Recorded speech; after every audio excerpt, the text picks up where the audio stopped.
Okay, this is Moshe coming to you from Israel and Galilee, where I've lived for many years, and we're going to talk about the war and some scriptures and what the heck is really going on, because the media is not really talking about what the heck is really going on.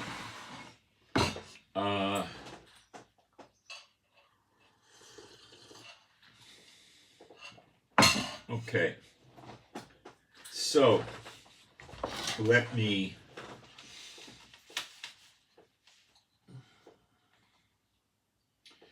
hang on. So today's Monday the 27th of November. It's 8:47 in the morning.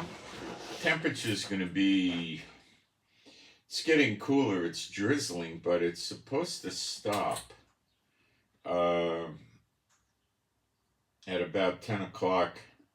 By 11 o'clock it'll stop, and then the sun will actually come out at the end of the day. I was outside sitting with the dogs, and it drizzled, and then it got worse and worse, and then finally I packed it in. The high will be 67. Tomorrow it'll be a similar day with a low down of 55 and a high of 65, and then Wednesday will be up at 71, and we'll stay around there probably for through the weekend, and then Monday it'll start getting warmer again in the low 70s, even 76. So they're not showing much rain at all in the next 10 days. So it'll be over in another hour and a half or something, the rain. So the rain's a blessing to some people. To me, it's rough because I got to handle the dogs by myself, and it's gets everything cold and blah blah blah. But it is a blessing to a lot of people that are growing agriculture, that's for sure. All right, let me deal with the chat, make sure the live stream's working and everything, and people are coming in. That's a good sign. And I'll do a couple of little things. We got picture and sound. I got a heater running in the office today. I ordered a new heater, and it came yesterday or the day before, and I finally got it set up.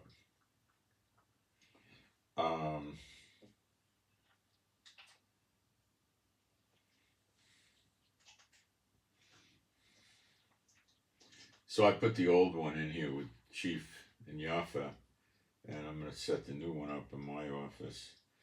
I got to keep it high up and away from them so they don't try to sleep next to it with their fur, and their fur goes in there, and then, oh boy, I can have a problem with them. I don't want them to get hurt. So this one is pretty good. They're not going to be able to knock it over or anything like that.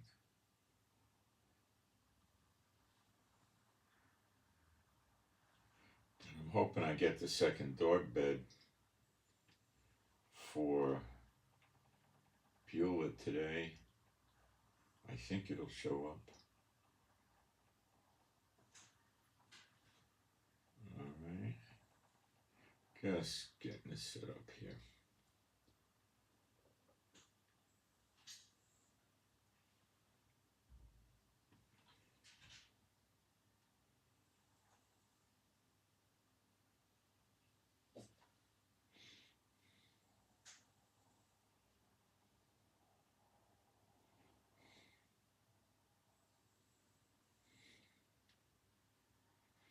Now the chat went away.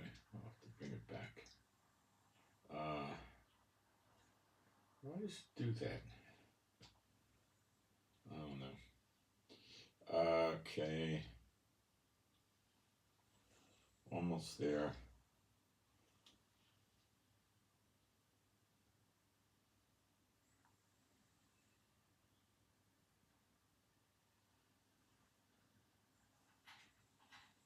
Okay.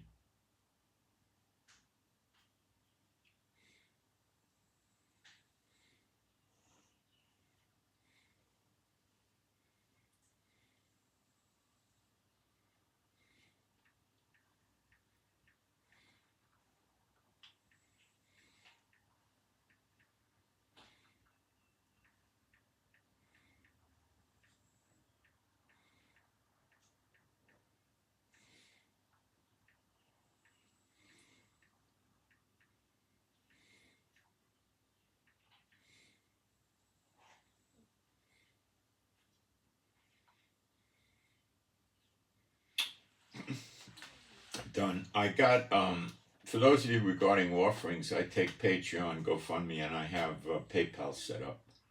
I got my own PayPal. It's almost completely set up. I got to do one last thing to it, which I'll probably do today, and it should be running. So if you wish to use PayPal for offerings, just send me an email, and I'll give you the PayPal information. I don't want to post it up there because I'll get all kinds of spam and everything else.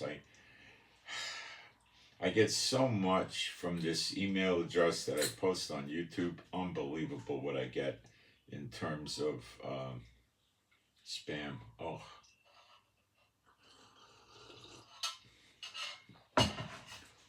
I think you could use the same email address to get the PayPal. I don't think you'll have any trouble that way. All right.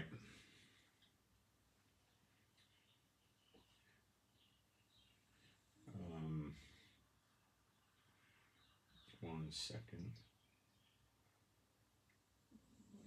I'm getting Beulah's bed today. Great. So I'll have one for Mommy and one for Beulah. Okay. All right. Being a Bible believing site, I'm going to get my anti-tired eyes glasses on. Let's see if I got to clean them or anything. Yeah, I do. So we had a lot of developments, 2 huge developments during the night that I'll go through with you. Regarding the Middle East, not Israel and Gaza.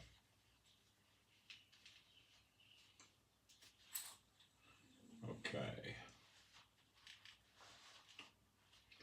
These are glass lenses, so you can clean them pretty easily with like a t-shirt. These are all cotton, and they don't really scratch too much. It's the best lenses are they all glass, you know.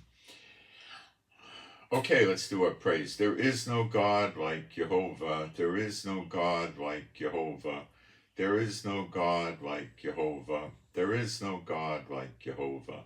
There is no God like Jehovah. There is no God like Jehovah.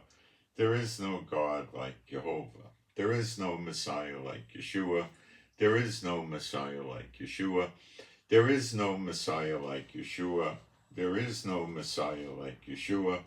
There is no Messiah like Yeshua. There is no Messiah like Yeshua.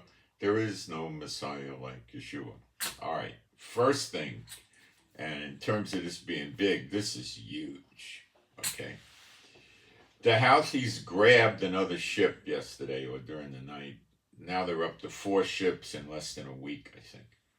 It's 5 or 6 days, 4 ships. Now the Houthis report to Iran. And Iran reports to the unclean spirits. And the unclean spirits wish to end Israel and America. And there's a dividing going on here. But I think Satan, well, I can't say Satan. I think ending America is the Lord's work. But this is, you know, the Lord sends them delusions, the unclean spirits and the nations and everything. So this is designed to force America into fights outside of Iran with the Iranian proxies. Iran doesn't really want the fight to take place in Iran.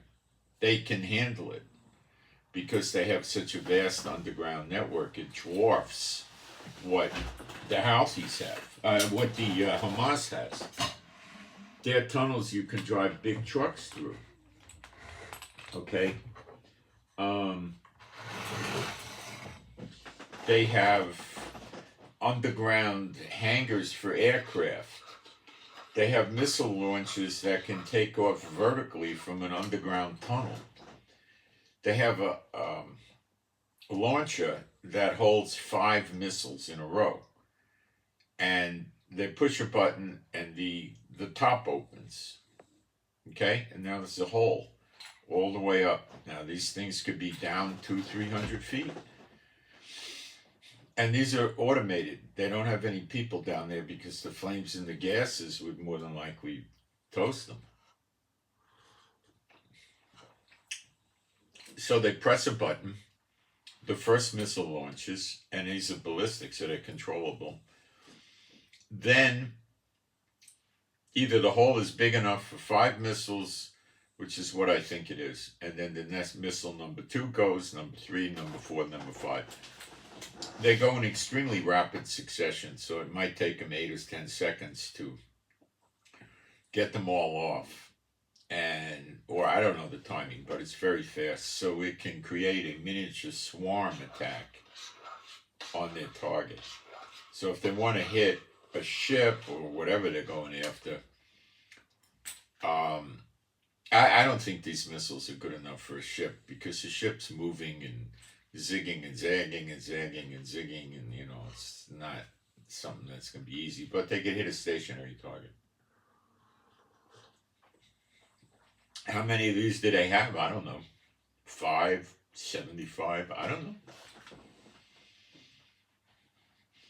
After they launch the missiles, they close the top, which probably has camouflage on it, so they're not going to pick it up by aerial reconnaissance. It's probably made out of metal or something. And it's probably not 6 or 8 inches of steel, because the motor would be insane to move it and would go slow. It's probably, like a ½ inch of steel, something like that. Or it could be made out of concrete, mounted, and whatever they do. And they probably have a tunnel with a blast door. So after they fire the missiles, they roll in new missiles, load them in the launcher. It probably takes an hour or 2 to get it set up a second time. It may be faster, maybe it's 20 minutes, I don't know.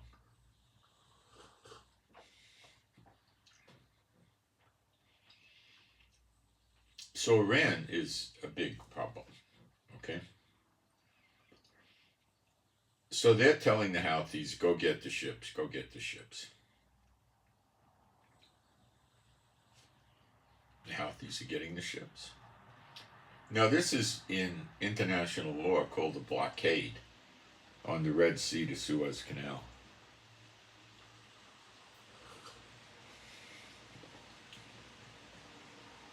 Do you think now, today, ships are going to want to go pass through there near Yemen? I don't. I think it's already in effect. Ad hoc. It's not an official. But who the heck wants to go through there? Now they're saying they only attack ships that have some sort of tie or connection to Israel. But the connections are very slight.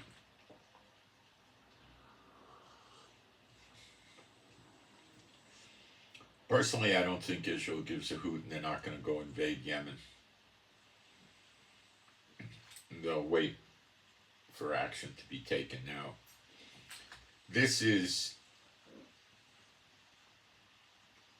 designed probably to get every merchant marine maritime vessel to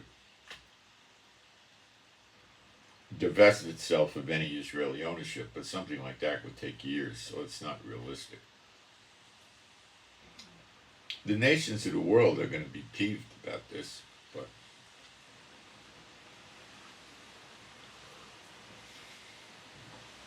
Europe are very unaggressive and weak, and they like to sit around and play, I hope it gets better, and it's only getting worse. So America, they grabbed the ship yesterday or a day and a half ago. Not the one they got, not the fourth one. This was, I think, one of the second or something like that. Or the first, I don't know which. It was one of these 4 ships, but not the latest one. And they had boarded the ship, the Houthis, about 5 of them. And they took control of the ship.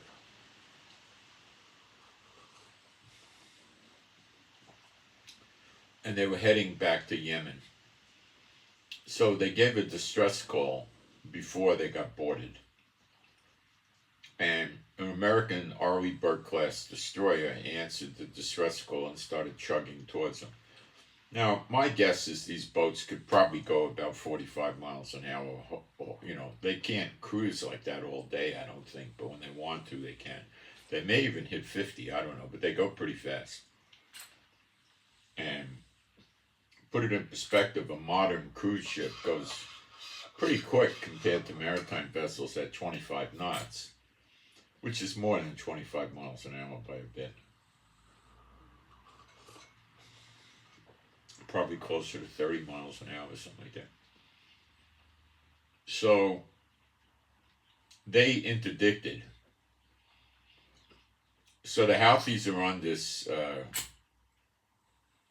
big boat, and they were probably towing their boat, which was probably a smaller fishing boat, maybe a 20, 30 foot open boat, you know, made out of wood that had sides that were probably, you know, 3 feet, 4 feet high, maybe, I don't know.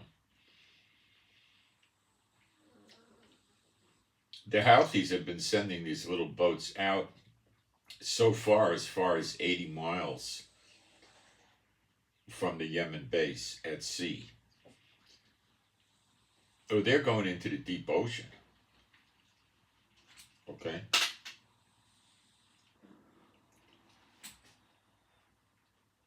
They're going into the deep ocean. And that, I don't know much about the Red Sea, how rough it is, but little boats like that going out that far is pretty dangerous, you know. I know in Florida, people that go fishing,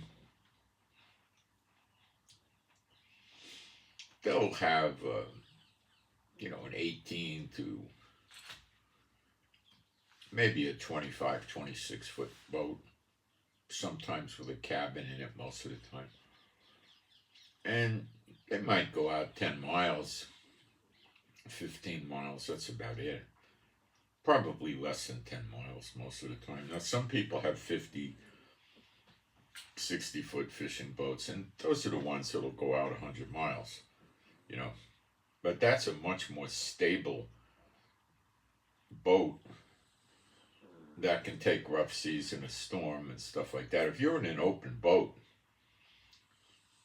and big waves come, you're going to have a lot of problems, you know, staying in the boat, etc., you know. It's not easy. But if you're in a 50-foot fishing boat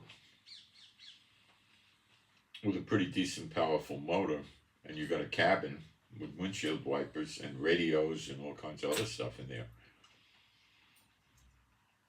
number one, you're going to have advance notice that the storm, well, if the storm's coming, you're going to have advance notice. If it's a rogue wave, well, that's just an obscure development, you know. But you're going to be able to, you know, get out of there, but they don't have anything, you know.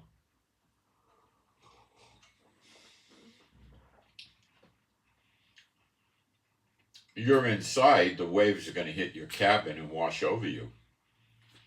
You're not going to get washed out of your boat. You're going to keep driving, and you got a powerful motor or two. But you're going to have weather equipment. You're going to know it's coming, and you have a radio. You can talk to the Coast Guard or shore and ask them what's going on, what's my best path, and blah blah blah. Or I need help or something. You know, they got nothing. That's pretty gutsy. So the Navy Arleigh Burke-class destroyer pulled up on him. Now here's this roughly 500-foot boat with artillery piece, missiles, rockets, torpedoes, depth charges, whatever the thing has, guns, you know, 50 caliber, 20 millimeters, and a couple hundred sailors in the thing, and pulls up on him. Yeah. What are they going to do? Shoot them with their AK-47 and chip the paint? Hey, you guys, stop chipping the paint on my boat or I'll kill you. You know, what are they going to do?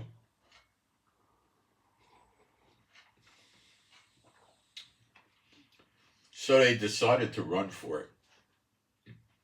So they got down to their boat. I don't know how they did that, but My guess is they were towing the boat, and they probably reeled the rope in and had some way of climbing down the side of the boat, a rope or a ladder, or whatever, and got in their boat and tried to make a getaway. And the Navy destroyer went after them, and was probably going to ram them or shoot them, and they got a little nervous and they surrendered to the Navy.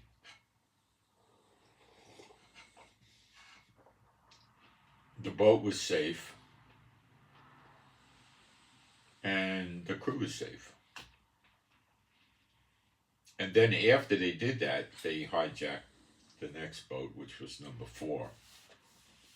So also 2 or 3 days ago, an Iranian drone, which we believe was launched from Iran, attacked a ship in the Indian Ocean, which the Persian Gulf empties out towards Sea of Oman in the Indian Ocean. And it didn't sink the boat, but it damaged it. So this, Iran will say, well, we sell drones to everybody. I don't know where it came from, that kind of thing.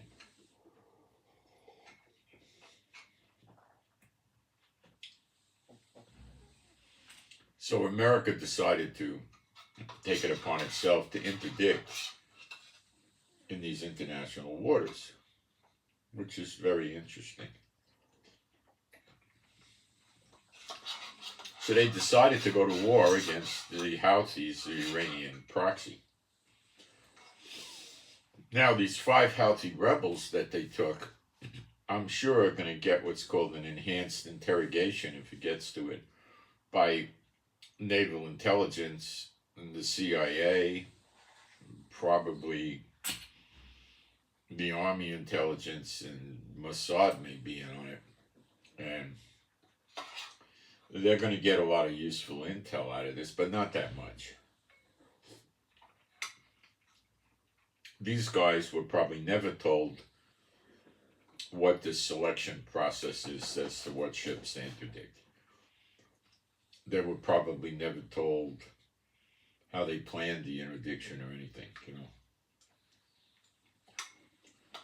They were just told, here's your ship, go get it, And that's what they did. So they'll get intel, though. They'll get how many guys are trained like this, where do you come from, what kind of boats, what's this, what's your plan, they'll get good intel. Not as much as they need, but good. So this will help the Navy become more effective, for sure.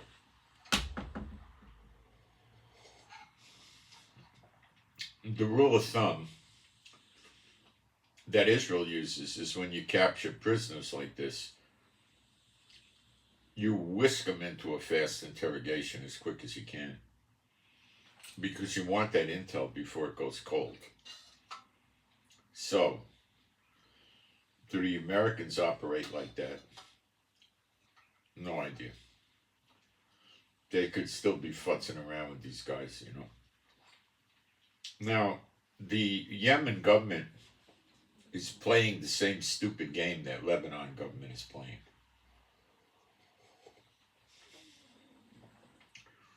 Hezbollah runs Lebanon. The Houthis run Yemen.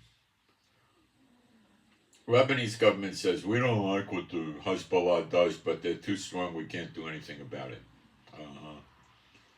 And the Yemen government says, the Houthis are too strong, we don't like them, there's nothing we can do about it. They run the state capital, Sana'a, in Yemen, the Houthis do.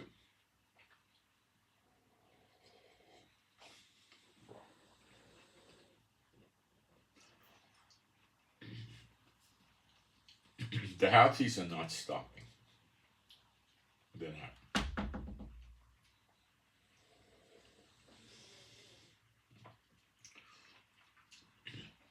There's so many ways they can do this, okay? The ships probably stay away from the coastline of Yemen. And they might be able to stay 20, 30 miles away, which maybe they can escape Yemen radar, which I doubt. But that might be a bit of a long missile shoot for uh, Yemen to hit a target that far away that's moving and zigzagging.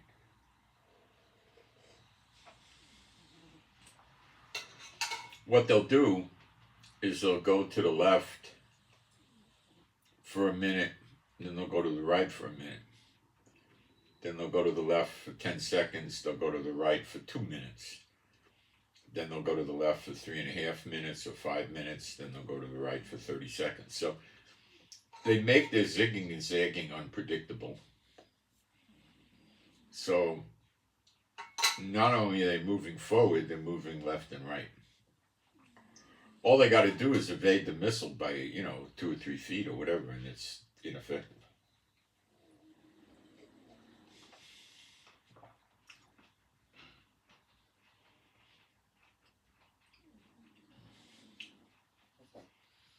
Maritime merchant marine vessels don't have any defenses to shoot at the missile. The American destroyers and missile cruisers do. Even though they're far away, they can shoot at the incoming missile. They pick it up and try to take it down. And they could be 20, 30, 40 miles away and do it.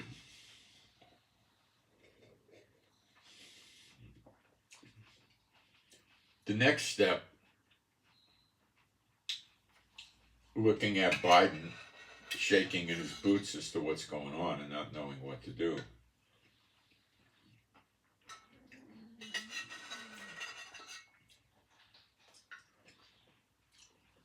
Is going to be to put a handful of ships near Yemen, like 6 destroyers, missile cruisers,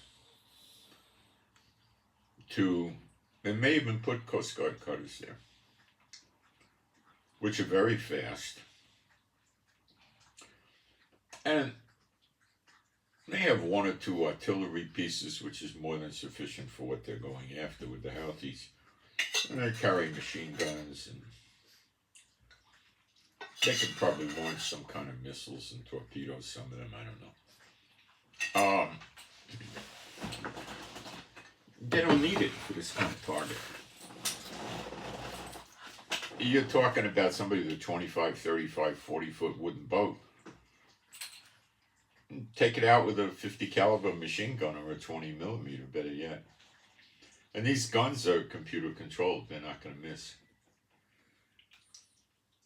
One good burst of 8 or 10 bullets and split the boat open.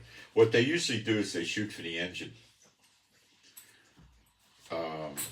That knocks the engine out, causes a fire, and not always, but usually, and it could break the rudder, the steering mechanism on the engine, so they can't go anywhere. So they just usually walk a path of bullets in the water right up into where the engine is, and then just blow the engine out. And then they're usually going to surrender. They can't do anything. What they'll usually do when that happens is take all the weapons and throw them overboard. And they'll say, no, it wasn't us, we're fishing, that kind of thing. Like the cops catch a guy doing a bank robbery and they got his face on the camera. And they say, come on, let's get a confession. The DA will go easy on you. Your time will be a fraction of what you're going to get if you push it to trial, and blah, blah, blah, blah, blah. And they say, no, that's not me. Yeah. Everybody on the jury is going to believe it's him, but he keeps saying, no, it's not me.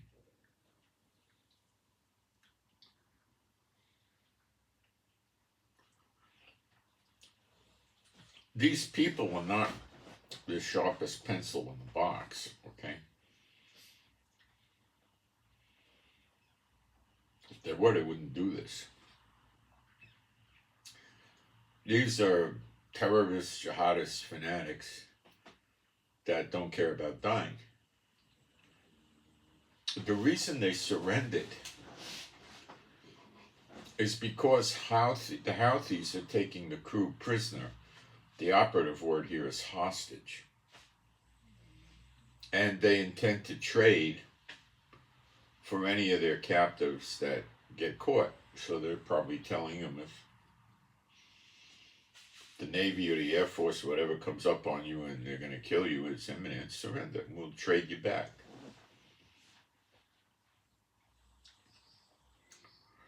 If they try to say we'll release the crews if Israel releases the prisoners in jail, Israel won't even respond.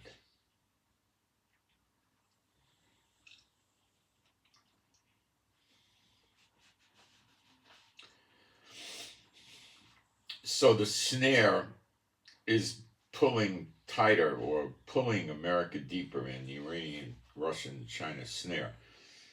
Now, the United States has to get involved with Yemen. The alternative for not getting involved with Yemen in the Houthis is to just forget about it and let them blockade the Red Sea, and the nations of the world can do whatever they want as far as America's concerned. You want to send ships here? We'll say hello. We'll buy you lunch, We'll buy you a drink in the bar or whatever, they're not going to.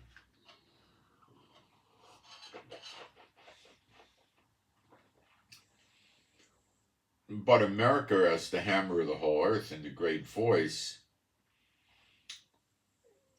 is intending to take action. Biden is making massive mistakes in dealing with the Middle East right now. When I say massive, I mean massive.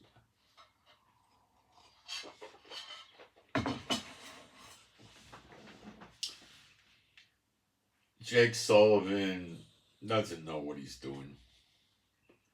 Blinken, we don't hear from anymore. I'll bet he had a falling out with Biden. I haven't heard Blinken surface in 2 weeks. I wouldn't be surprised if Biden's planning to replace him. Trump used to replace these people pretty regularly. I think Biden's going to get rid of Blinken. One of the reasons is probably Blinken came over to Israel and started talking about his Jewish heritage. And Biden probably hit the roof on that one. The Americans make sure that people in the world understand they're not a Jewish state or anything like that. And they discriminate against Jewish people heavily. I lived there for many, many, many years, and I know the discrimination. So I think Blinken is put on ice, and they're waiting to figure out who's going to replace him. They got to select a candidate, or they probably would select 4 or 5. Then they got to run extensive background investigations on him. Then they got to negotiate with the person to see if they really want the job and how they'll behave if they have the job, and that takes a little time. So then when they make the job offer, the people have to think about it, and then they got to give notice to wherever they're employed at the present time, and then come to work. So I'm guessing that they're going to get rid of Blinken, or maybe he's sick, or I don't know what happened with the guy. But he popped up in the news like every day after October 7th, and now he's just dormant. You don't hear from him. Now we're hearing from Jake Sullivan. This guy, Austin, the chairman of the Joint Chiefs of Staff, I think he's nothing other than a worthless bureaucrat that does what he's told. He worked his way up, from, being they probably put their eye on him when he was a colonel, probably a full bird colonel. And then they started grooming him, and they kept grooming him and so forth. But that doesn't mean that he's a good warrior. He's good. He could be good at politics and bureaucracy and smiling and double talking and, deceiving people and lying and stuff like that. And they put him in the position for that reason, because he wasn't a threat to the politicians. So that could be all it was. It doesn't show me anything. Now, maybe I'm wrong. Maybe he's like Stormin' Norman from Iraq, but I don't know. I haven't studied his background. Maybe he is a battle technician or something. I don't know. Let me open my window.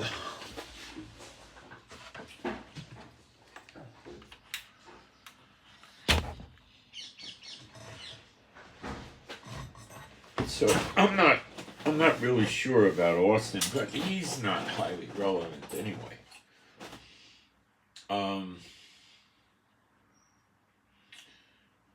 76 warships here, and what's Biden doing? Nothing. What do you think it costs a day to run one warship?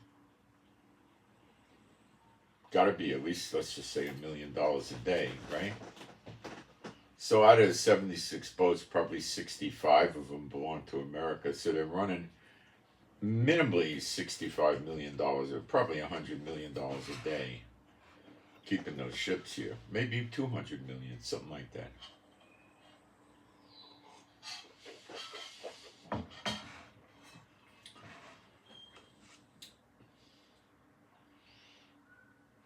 So Iran is following the plan of the Snare, getting America to engage in the Middle East without attacking Iran. They got America fighting a little bit in Iraq and Syria against the militias that are attacking their bases, and their bases were attacked again yesterday. Every day, the bases are getting attacked, and the plan is they're going to try to overrun the base, a base or two or three, and then they get hostages, and then they do their brutality and create fear in the Americans. Like, what would that be? Horrible deaths to the soldiers on social media, raping the women soldiers, killing them on the attack, and attempting to create horrific fear in the American soldiers, so they are nervous, and then the morale goes down. See, hello? Hi, Moshe. Oh, you came? Yeah. Okay, did you get it yet? Yeah. Oh, okay, I'll be right out. Okay, guys, I'll be back in a minute. I thought you were coming tomorrow. I must have misread the message. No. Okay. I got one message, and then I got another one from you. I thought Yeah, so I was gonna come and take, but then someone else. Oh, So I said I'm coming at 9. okay. I replaced it. Yeah, she was complaining the tape wasn't holding. Yeah. So it's only temporary. Okay, hang on a second. Should we go outside? It's raining now. It's raining outside. It's gonna stop in an hour or two. Are you jealous and playing with the parrot? Yeah. Okay. Okay.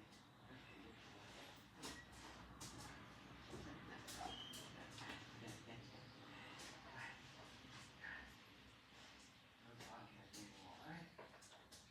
So yesterday.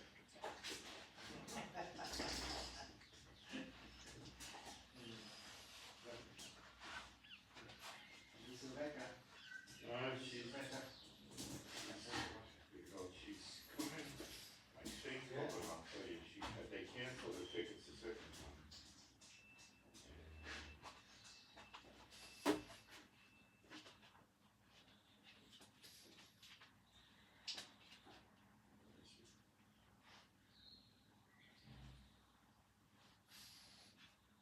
October is nearly over. It'll be 27th of November. So, I don't know where it was. No, she'll be around the. Oh, here it is, the 13th. what? 13th of what? December? Yeah. Wow.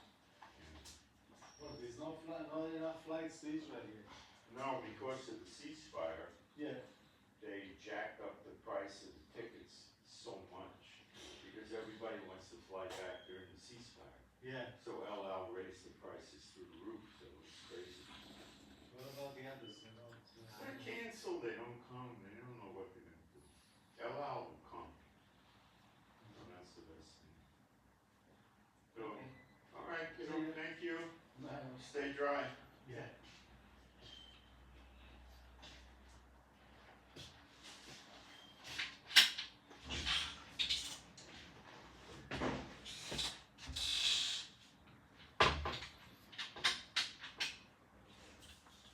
need the light. That was getting our leaky toilet fixed in the guest house. We have a friend staying in the guest house.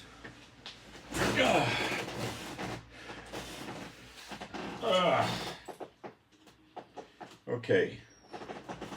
So America, i.e. the daughter of Babylon, is being sucked in deep here. So they already began taking action against the Houthis. And that's going to do nothing but increase.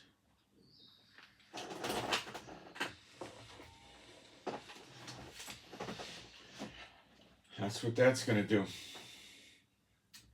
And so they got America fighting a little bit in Iraq and Syria, and now a little bit down there in Yemen. And the odds are high they'll be fighting in Lebanon.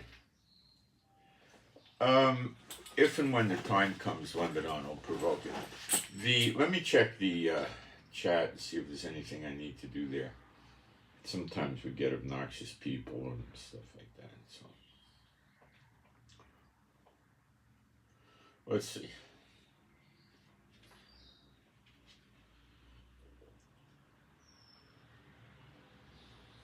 "18 hours to go through the Suez Canal." That's interesting.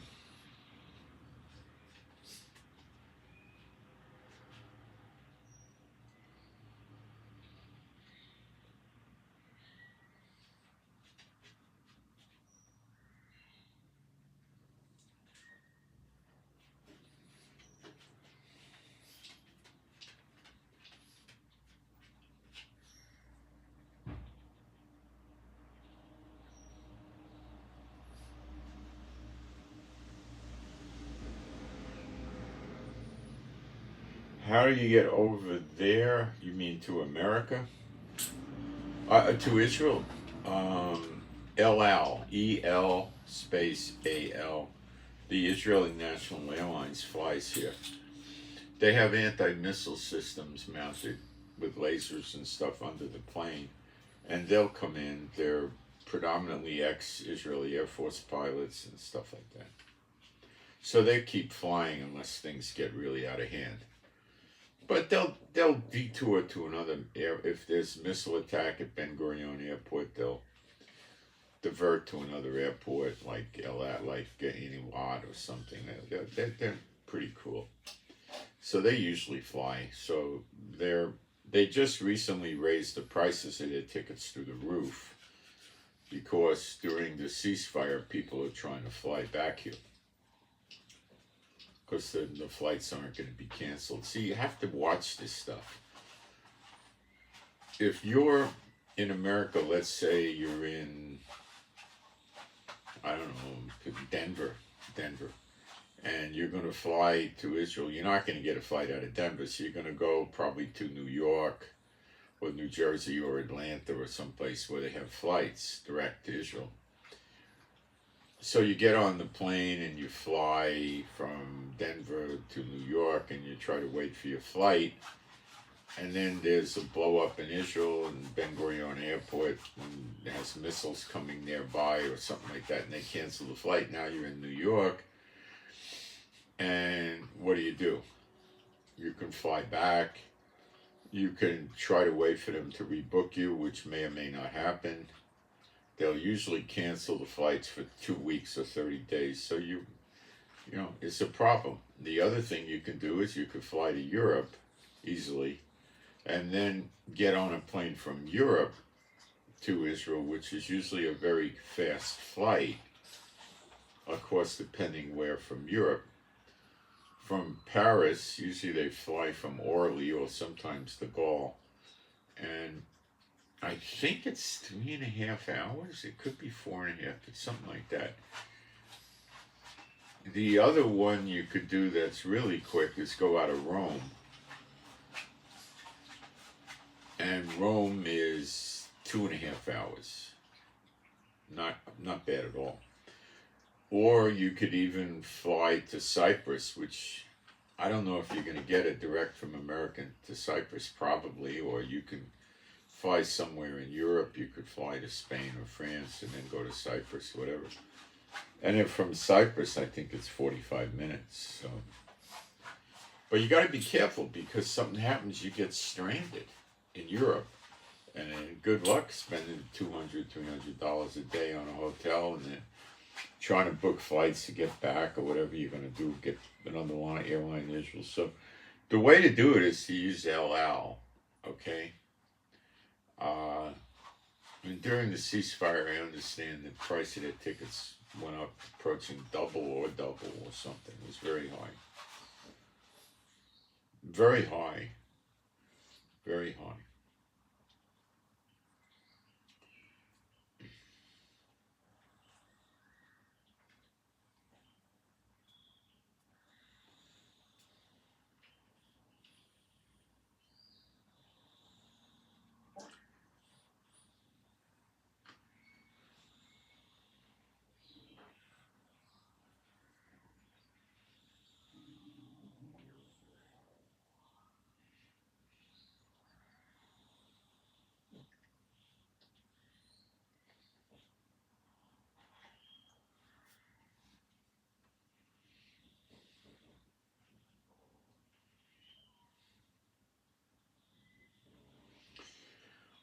Okay.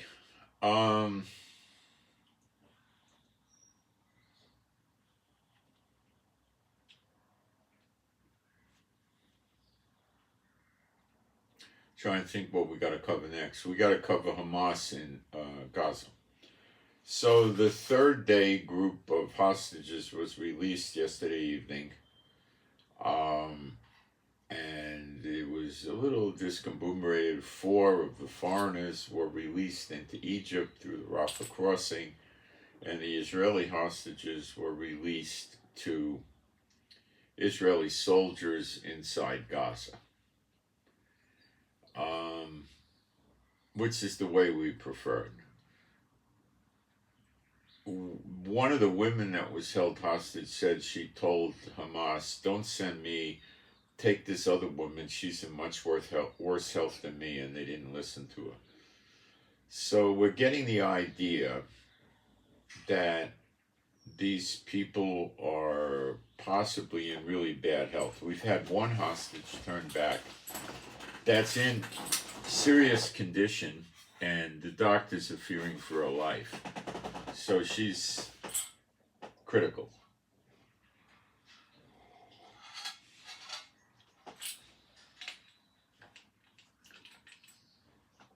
This is what happens when you take an 84-year-old woman and kidnap her. And if she's on meds, she doesn't have the meds. If she's on a special diet or she eats a certain way, that's not it. She doesn't have that. She's not in her own house. She's not comfortable. She doesn't have her own bed, her own furniture.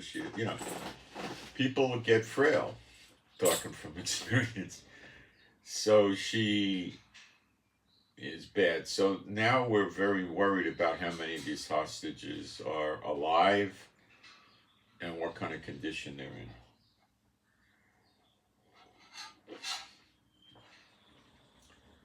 They may not have 190-something hostages left that are alive. They might have 50 or 10. I don't know.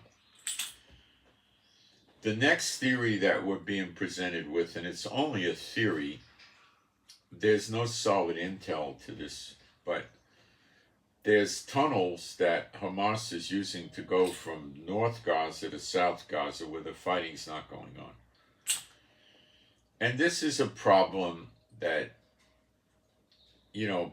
probably is not the fault of the IDF, because I don't think they were aware of it until it started happening. So they're just putting up with it, and they're going to eventually have to clear them out of the south when they finish with the north. But the north is the big problem. That's where Gaza City was, the seat of Hamas. How many of them have gone into the south, we don't know. Could be thousands. They could have 5,000, 12,000. We don't know. What we're afraid of is they have tunnels that go from Gaza into Egypt. Now, let me explain. When these tunnels go into Egypt, they don't go 3 miles into Egypt, okay? They probably go a few hundred meters at most, 300 meters or less. And Egypt could stop it if they wanted to, and they have in the past. And the fear is that they can or already have taken a bunch of these hostages down the tunnels into the south and crossed over from Gaza into Egypt with them. And they're hiding them in safe houses in Egypt with some other Muslim terrorist organization. Now, that would mean that Israel could not, by any military action in Gaza, ever recover the hostages. It would mean that the Americans could never ever recover the hostages. But what I will tell you is Israel can go into the south of Gaza and find the tunnels that connect to Egypt and blow them up. That would not be difficult, okay? And then they're not getting back into Gaza. So let them live in Egypt. Let Egypt have them. If you think Egypt is a friend of ours, you got to study Bible prophecy. They're not. They will attack us. And they are friendly to Hamas. To a point. They don't want Hamas living there. Now, if they have thousands of Hamas soldiers that came in through the tunnels in Egypt, number one, it's their fault. Suck it up, buttercup. You left those tunnels alone, now you got them. Reap what you sow. Enjoy. Because they'll try to overthrow the government eventually. They'll make so much trouble. No idea. Okay? And they didn't come in unarmed. They came minimally with pistols, rifles, and RPGs, and hand grenades, and communications equipment, and everything. Ammo, rest assured. So, is it safe to say that Egypt could have a living nightmare brewing in their borders? Could be 10,000 of them there by now. More. What do? Hey, that's Egypt's problem. I don't care what they do as long as I don't send them back. Sending them back is a monumental nightmare for Egypt. Because to do that, they got to play Roundup, and they got to be careful they don't infuriate the other Muslim groups like Muslim Brotherhood and all the others. So to say they're going to go play Roundup and get them back in large quantities is fairly absurd. They're not going to be able to do that. They've inherited these lovely citizens of Egypt. And if we blow the tunnels up, which is something we would do, they ain't coming back. Could these include the people that were the active participants of October 7th? Sure, probably a lot of them. Does that mean we won't get them? Probably. God will get them, but we won't. So, good riddance. Maybe 30 or 40,000 should go into Egypt. I'd like to see that.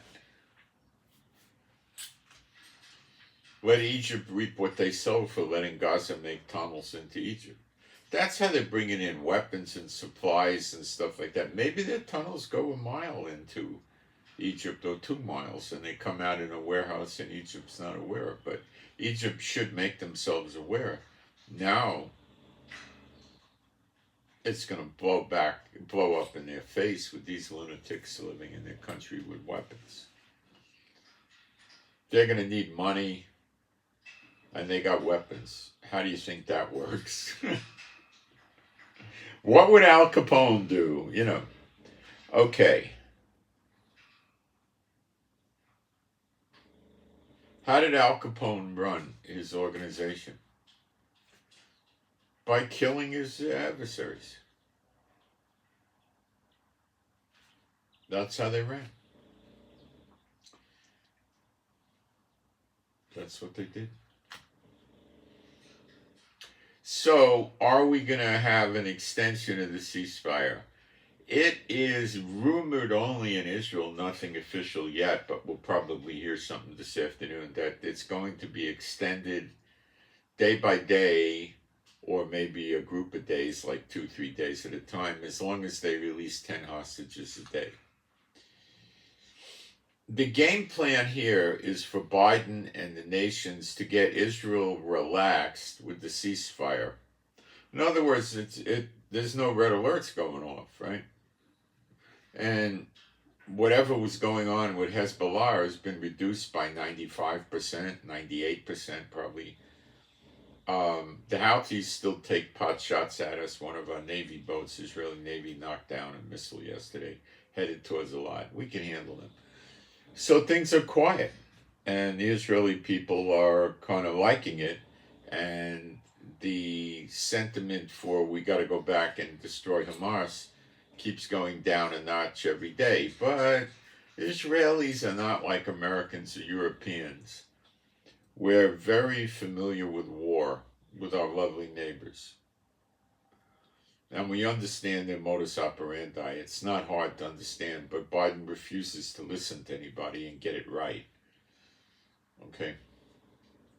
He verbalizes it. The only thing they understand is pressure. But does he act like that?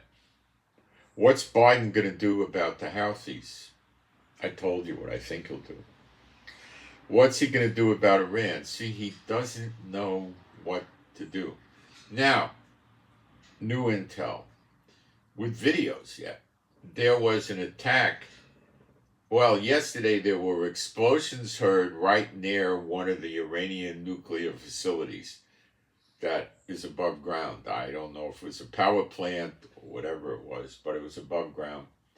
And the explosions in the video, I heard one big explosion and it was very close to that. Some of the people in Iran said that, oh, we had a planned military exercise. Well, let's get real.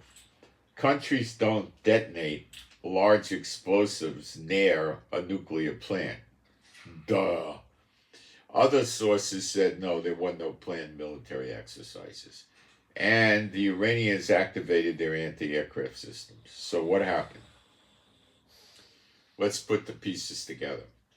Yesterday, the Dwight D. Eisenhower entered the Persian Gulf with her escort vessels. Now, it's within range of Iranian missiles and drones and go-fast boats now. And it has 3 or 4 escort ships, not very many. Gerald Ford has 6. I think this one has 3, maybe 4. Not that many. I think it's 3. Now, they probably have about 60 fighter jets on there, so they'll keep probably 4 or 6 fighter jets overhead all the time. They can take out missiles, as well as the missiles defense systems of the escort vessels and the aircraft carrier. And they will see any boats that are approaching, anything within probably 100 miles will be surveillanced heavily. Anything closer than that, they may attack. So they'll keep flying these planes 24/7. So the Iranian Air Force with airplanes is not much of a threat. If they tried to tangle with the advanced American jets on the aircraft carrier in a dogfight, it'd be a laughing matter, Wile E. Coyote all over again. It's just not going to work. So they're not going to do that. Will they try to tag the aircraft carrier and or the escort vessels with a swarm of anti-ship missiles? Very probable. Very probable. Is it possible that Biden wants to offer a sacrificial lamb, to use the term incorrectly, a sacrificial animal to get the war going with Iran? Yes. Yes. What do I mean? They fire anti-ship missiles and they hit an Arleigh Burke-class destroyer, and it blows up and 300 guys get killed, the boat sinks, fires and everything like that. they go back to Congress and they say, Iran's declared war on us. Look at this. Present all the proof and evidence that the missile was fired from Iran and it was an Iranian missile, blah, blah, blah.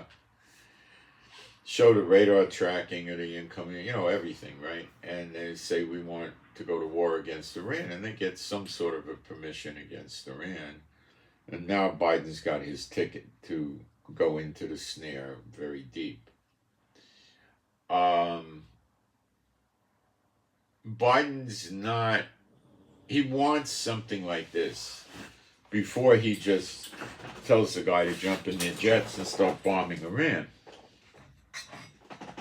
76 warships are here for Iran, not the Houthis or Yemen or Lebanon or the Hezbollah or Gaza.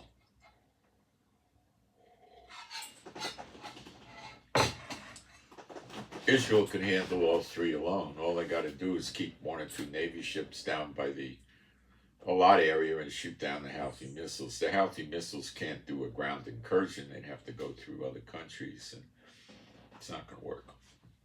Now, to invade the Houthis, they can go through Saudi Arabia, who would be only more than happy to cooperate because the Houthis have attacked their oil refineries and they're afraid of them.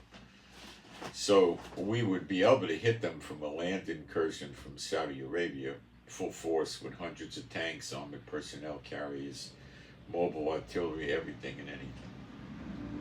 And at the same time, we could also do beachhead landings in the Red Sea and come at them from the sea.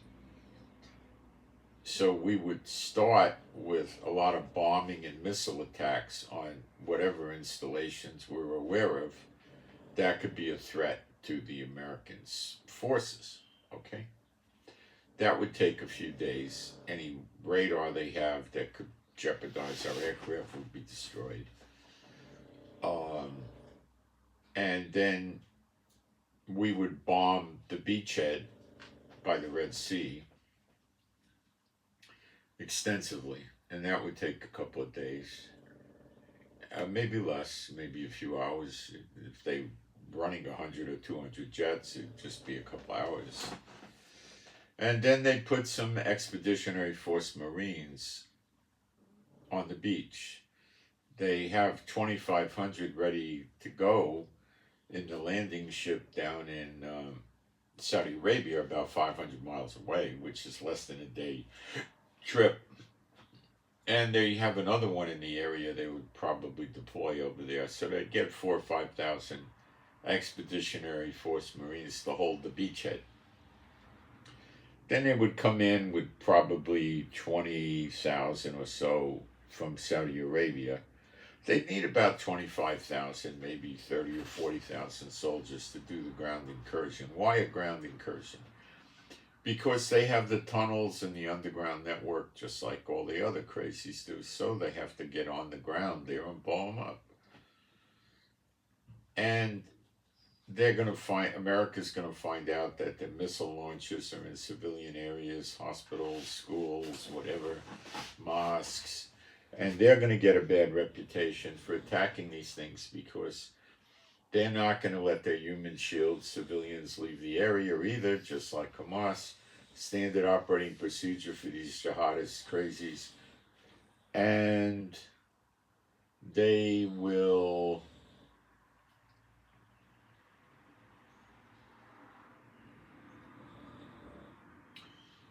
have a rough time in there. And if it doesn't go well, they'll have to put 100,000 troops in there. Then they'll have it knocked. They'll have it knocked. But it may take that many.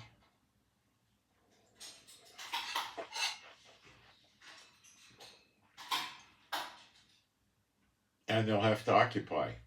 If they don't do this,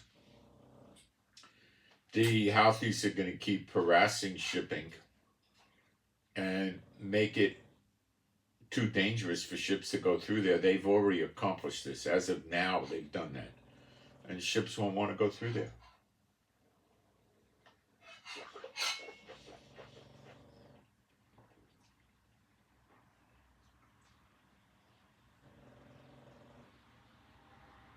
So America is stuck right now.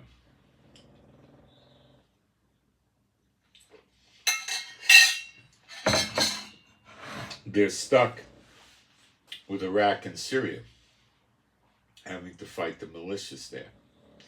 Iran keeps bringing more IRGC soldiers into Syria, steady drip. Not such a drip, steady running them in. So their intention there is not to attack Israel, although it's a consideration, but their true intention is to attack the American bases. If America starts bombing Iran, which it may have done last night, with missiles or drones or planes, doesn't matter, they may start using the IRGC to take out American bases, as in overrun them. In other words, you start hitting the bases with missiles, rockets, mortars, artillery. Then you storm the Alamo. You get into the walls, and you go over the walls and blow them up, and you shoot it out with the soldiers inside their perimeter and get them in their bunkers and overwhelm them. So you probably, IRGC and their militias would have casualties for sure, so would the Americans. And if they managed to overrun a base, then they got hostages. Now, America could call in air support, which could be helicopters, fighter jets, drones, all the above, to attack the militias and the IRGC attacking the base. But that, is pretty rough. They're going to have to call in an airstrike on their own base, and with such publicity, I don't think America is going to attack their own military base for fear of killing American soldiers. And oh man, just having to deal with that, that's morale problem, and they're just not going to do that. Okay, they're just not going to do that. They're not. They won't. They won't do it.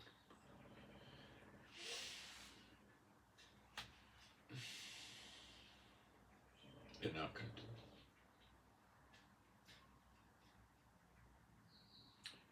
So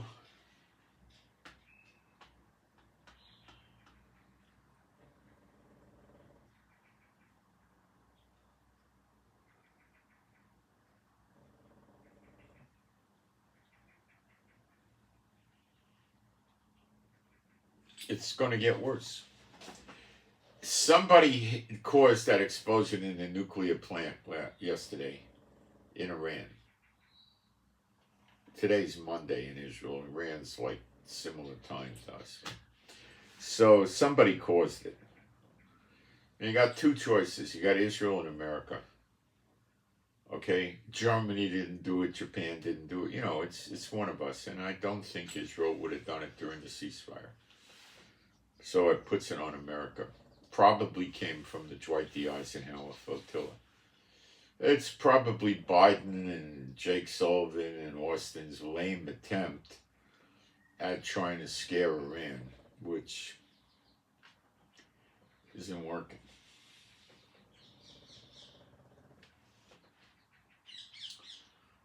The ceasefire is highly probably going to be extended some more days to get hostages. And it's going to give Hamas more time to regroup and so forth, but it's not going to help them that much. If it would, Israel wouldn't have done it. It'll help them, but not that much. I'm going to take a look now at the news and see what the updates are. It's the social media I'm looking at, so we'll get some ideas about what's going on, because things are hot right now.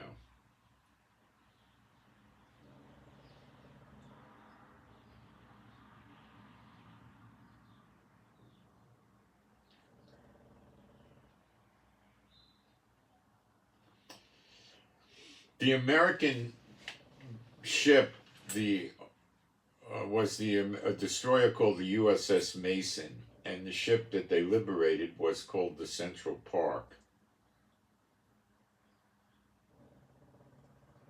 The Israeli billionaire that runs this or had a partial ownership is Eyal Ofer, O-F-E-R.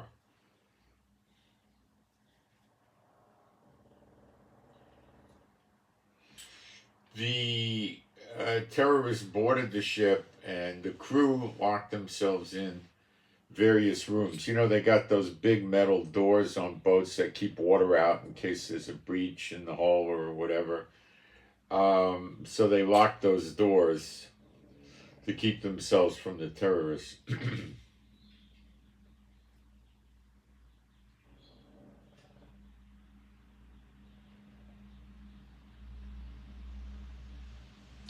There was also a Japanese destroyer in the area. I didn't even know about that. That assisted the Americans.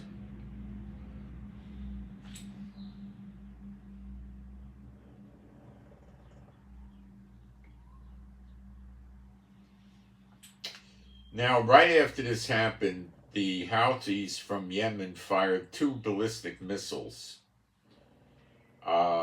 which means they were smart, controllable missiles at the American destroyer in the Gulf of Aden. But the missiles missed the destroyer and landed in the water.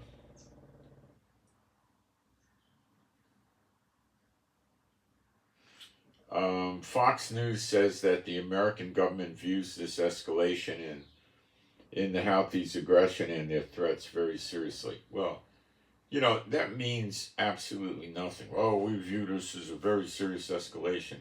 Okay, jerks, what are you going to do about it? Oh, you know, they don't know. That's why they're not telling you.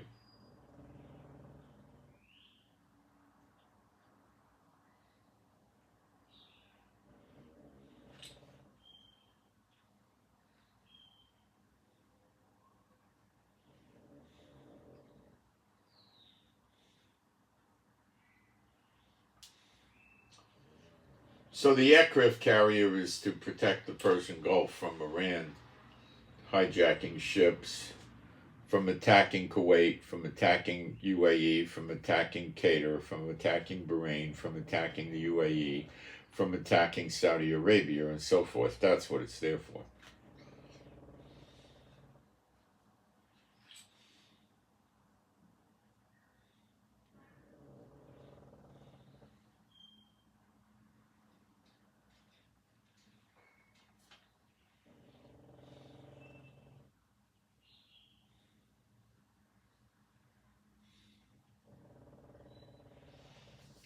Three Palestinian students were shot yesterday by an unknown person in the Burlington area of Vermont.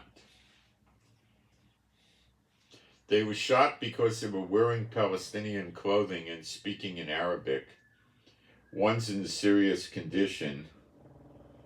It was labeled as a hate crime and a suspect was arrested. Well,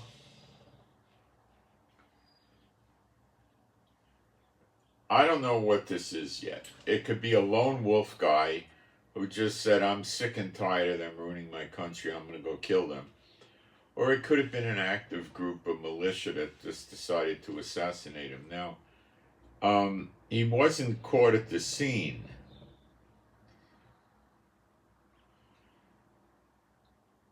So I don't know how he did it. Let's see how we can find out. Let's see, because I'm thinking if it was a sniper and with a rifle at distance, that kind of rings like a militia. Let's see.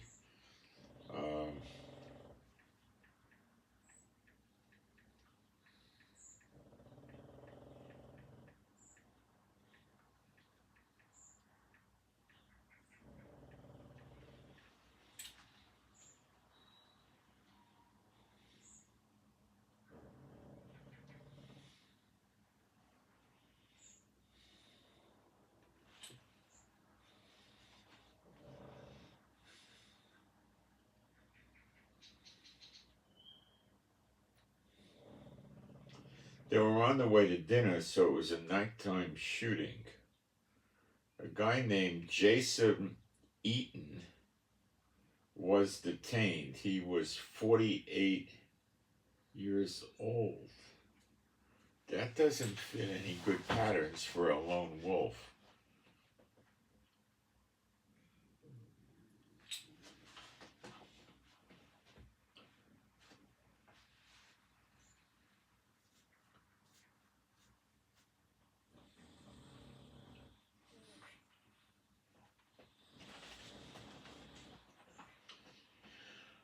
Witnesses said they heard gunfire last night in Burlington and were jolted by the violence.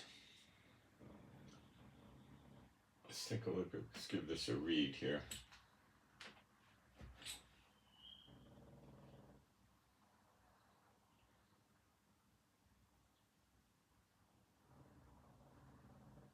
Heard 4 gunshots. 3 wounded on 4 gunshots. That's starting to sound not like a lone wolf.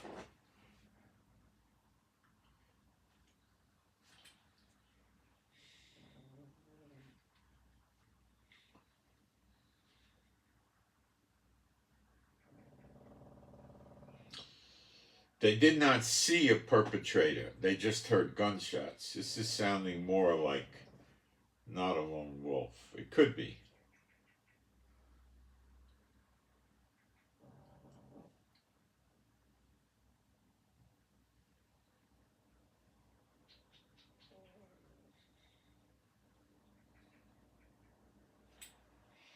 There was a pro-Hamas rally in Burlington recently, and the local people were really heated up over that. They didn't like it.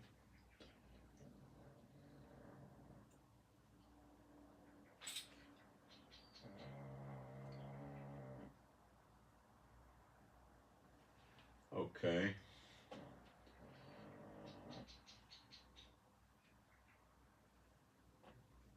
Let's see what else we can find out about this. They arrested this guy, but I don't believe he was seen at the scene.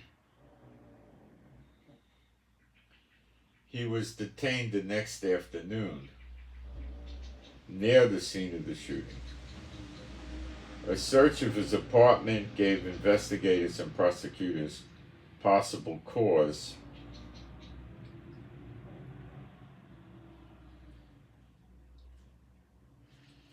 There just could be groping from social media.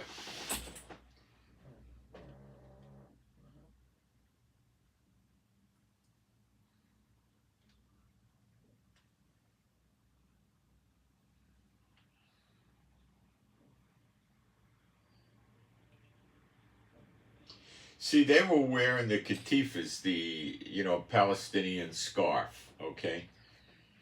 To give you an analogy, this would be like dressing up like a Ku Klux Klan member and walking around in Black Harlem, okay?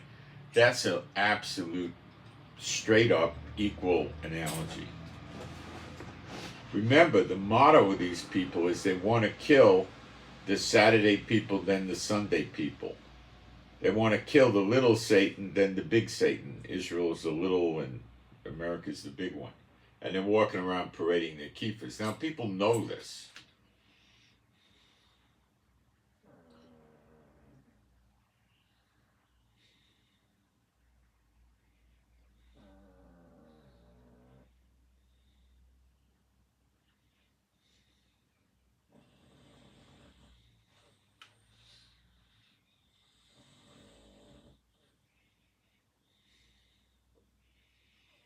These were Arabic people that got shot, the 3 students.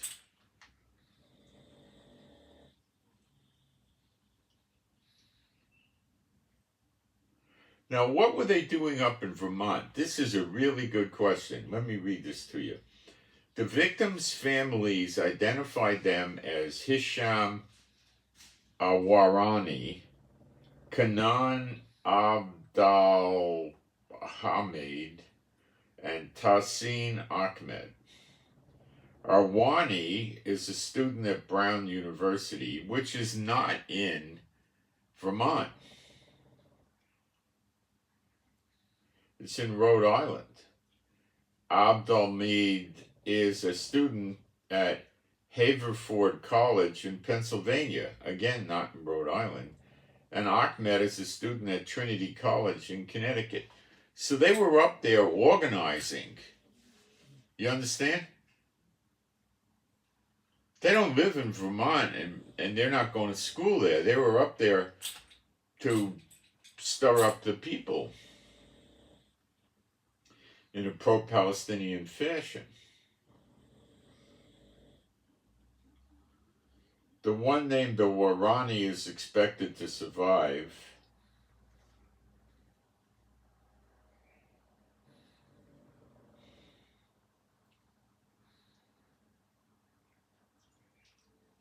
It looks like all three of them may survive the wounding.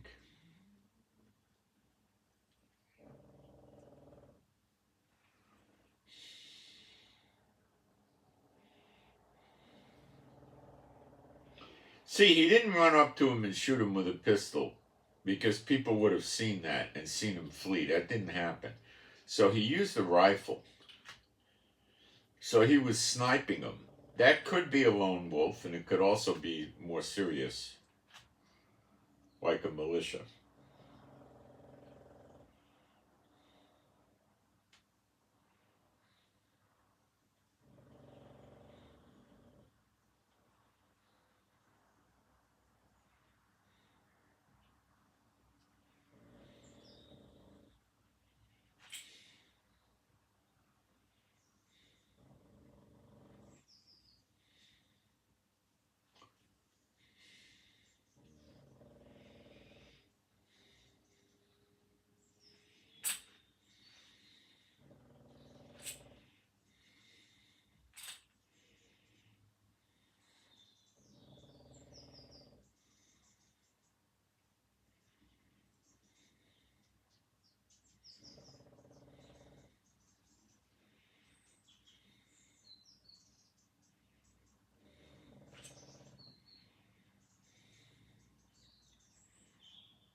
It wasn't such a good shot.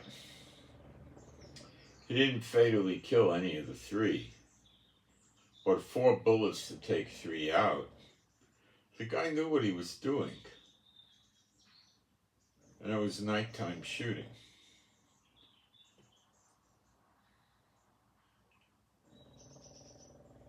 He was probably nervous and shaky and scared, and he just put the crosshairs in the scope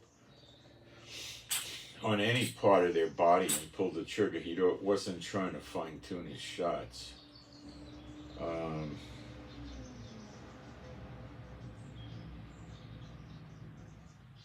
These kids were borderline terrorists. They were troublemakers. And they got shot by a loyal American that thinks he's doing America a favor or something like this. I don't know.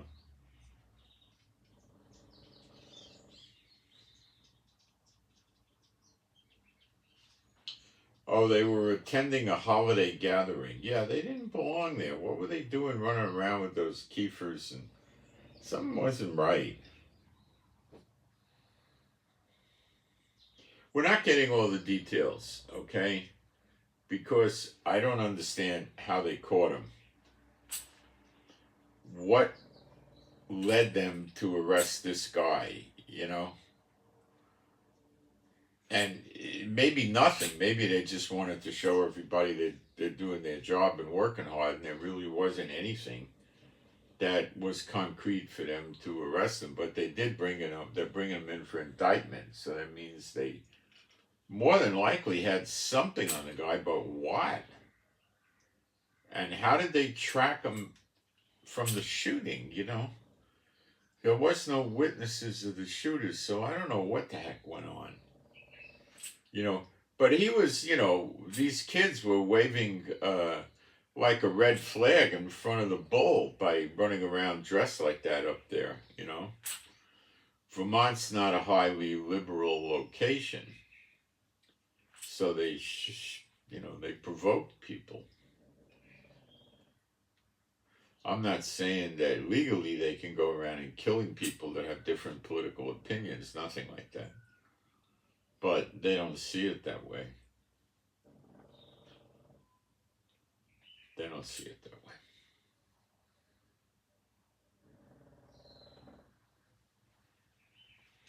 Let's see what we got going on here.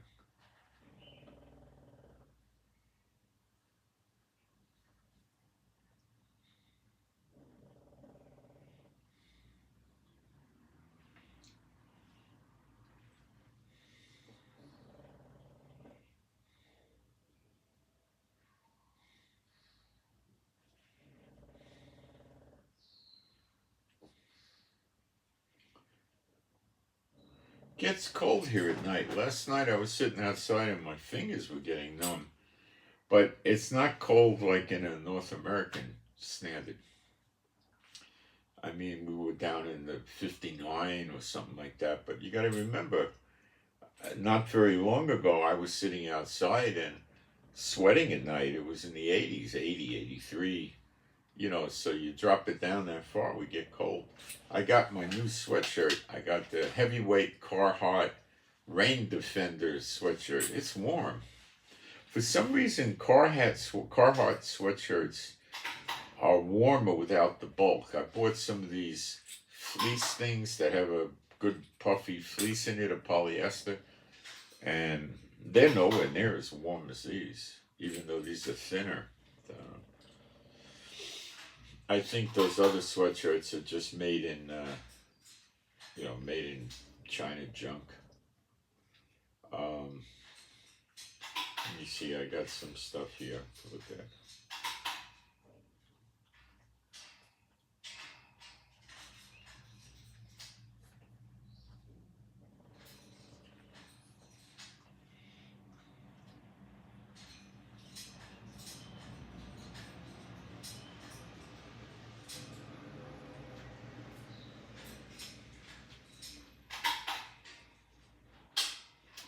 We're on day 52, by the way, of the war.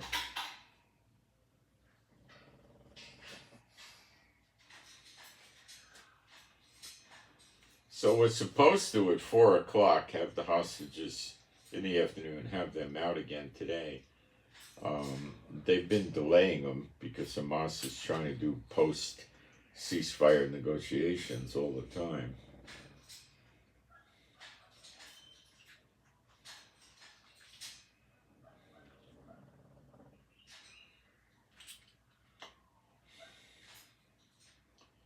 So Cater is trying to get them out on time today. We'll see. I doubt they will.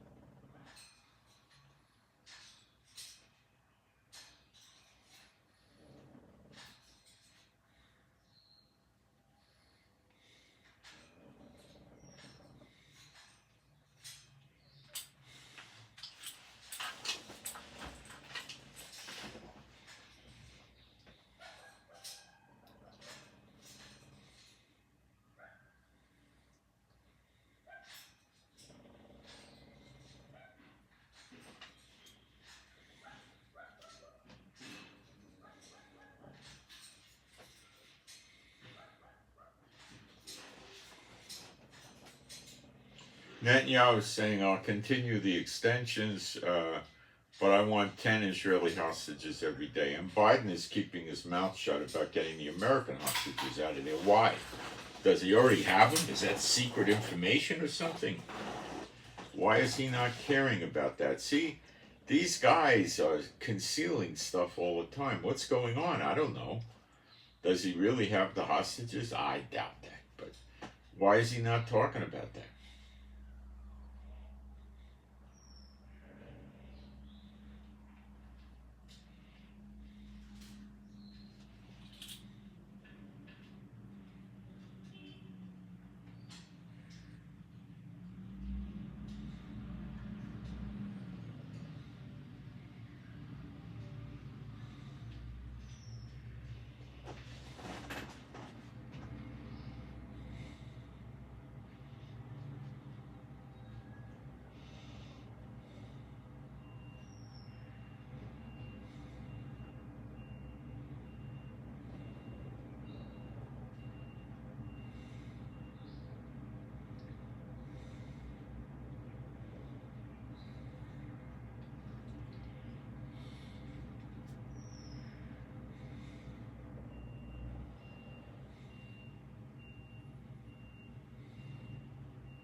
Iran is barking about all these great missiles they got, hypersonic and all.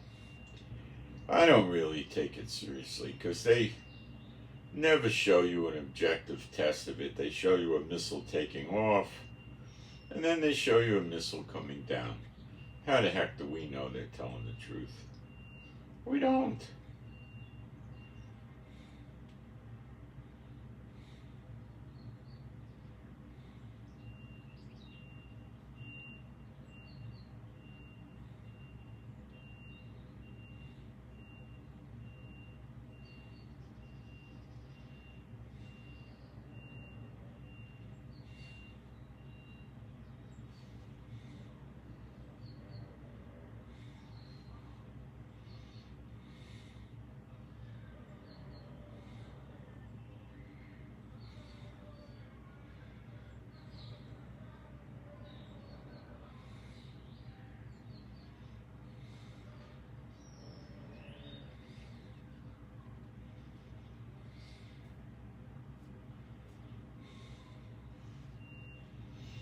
So it's really odd not having any red alerts here.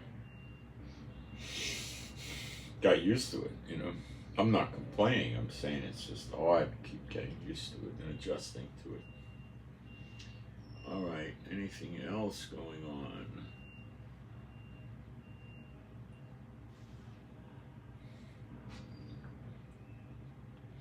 Manhattan Bridge was occupied by Palestinian supporters yesterday in New York and shut the bridge down for a while.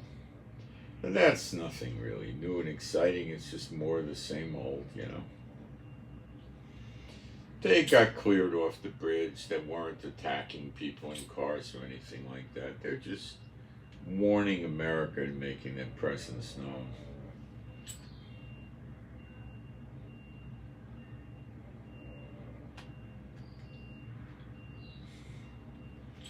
Israel's now in process of evaluating the list of hostages to be freed later today. They're trying to make sure that they really have these people, and you know.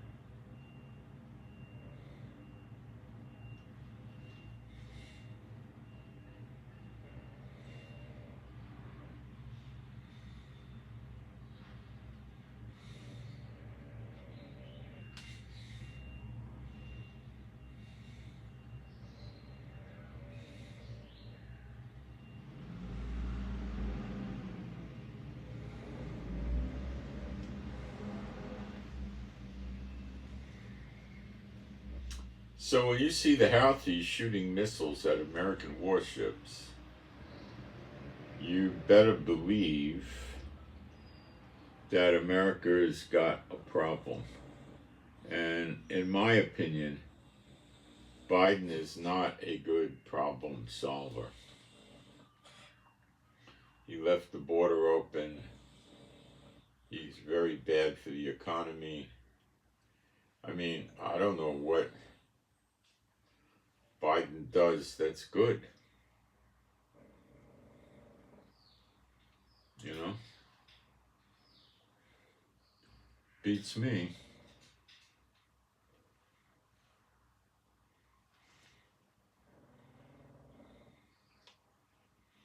Let me go in the chat to see if we got any questions.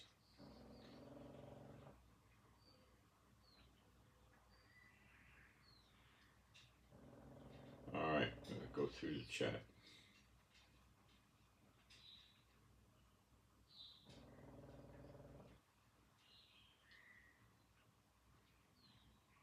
I'm near New York, kind of. Well, there's a lot of flights from El Al Airlines going out of Newark and JFK.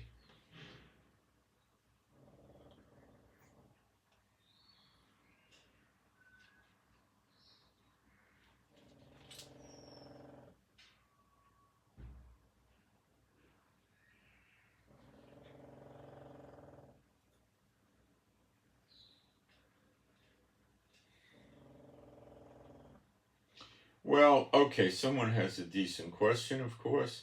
Revelation chapter 10, verse 6. I've studied this in the past. Revelation 10, verse 6. We'll break it down for you. It's a good question. And swore by him that liveth forever and ever, who created heaven and the things that are therein are, and the earth and the things that therein are, the sea and the things which are therein are, there should be time no longer. Okay. But in the days of the voice of, okay, so it's not the end of days, it says time. Now let's study the word for time. In the Greek it's chronos, whether in respect of duration or a definite point of its lapse. So it's saying a time period for something.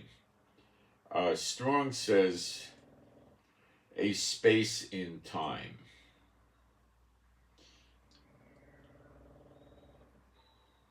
A fixed or specific occasion, a particular period. So what it's saying is the time allowed for this is up. Okay? I studied that some years ago. It is a confusing English translation. Okay? I could take a look at the Hebrew and the New Testament Hebrew for a minute and see if I get anything out of that.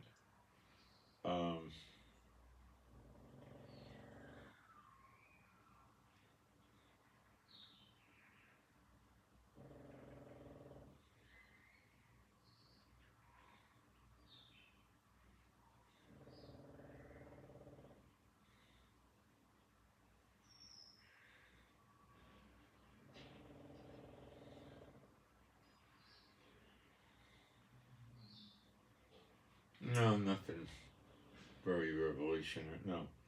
Oh, okay, that's what it means. So that should explain it. This is a prime example of why people realized this and the camel going through the eye of the needle and other things. This is why people realized. See, if a camel can't go through the eye of a needle, yet rich people can be saved, but it's pretty unusual.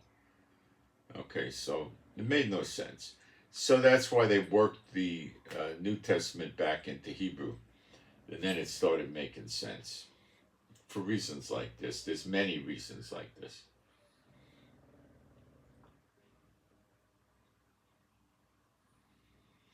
I'm old too.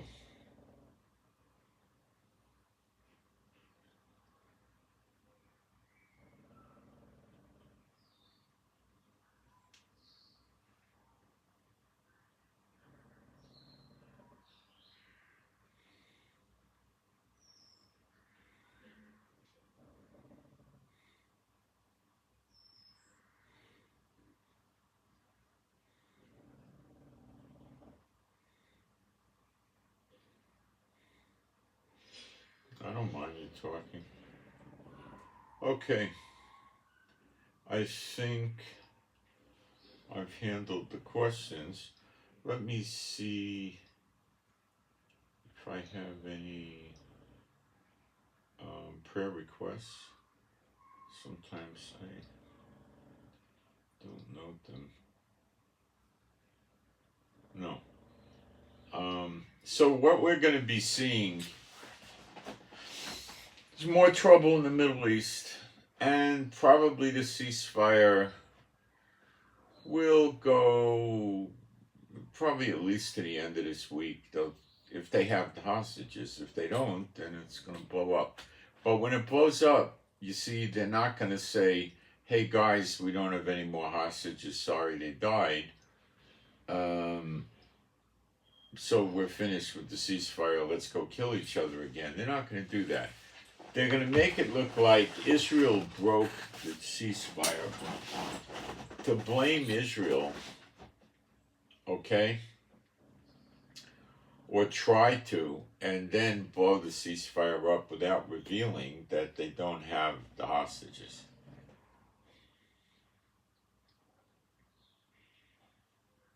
because they're afraid there'll be unprecedented bombing on their tunnels if they reveal all the hostages are dead.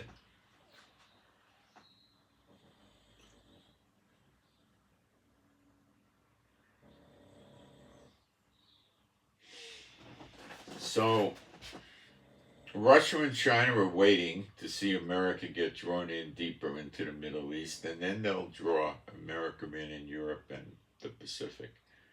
And then America will be spread too thin. They'll start taking losses, run out of rockets, artillery shells, missiles, everything.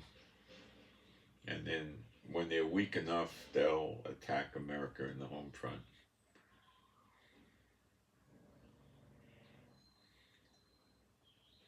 And that's going to come. But before that comes, you're going to see the sleeper agents unleashed, and you'll see ruler fighting ruler. Probably states want to succeed from the Union because they're so sick of Biden and his open border and all of this stuff. Biden and his administration, I don't think, has anywhere near, my opinion, anywhere near the understanding and how to deal with this correctly. The best move for America would be to withdraw from the Middle East all 20, 30 bases back to America. Withdraw from the Pacific, all the ships, the planes, everything back to America, and from Europe, and just drop out of NATO.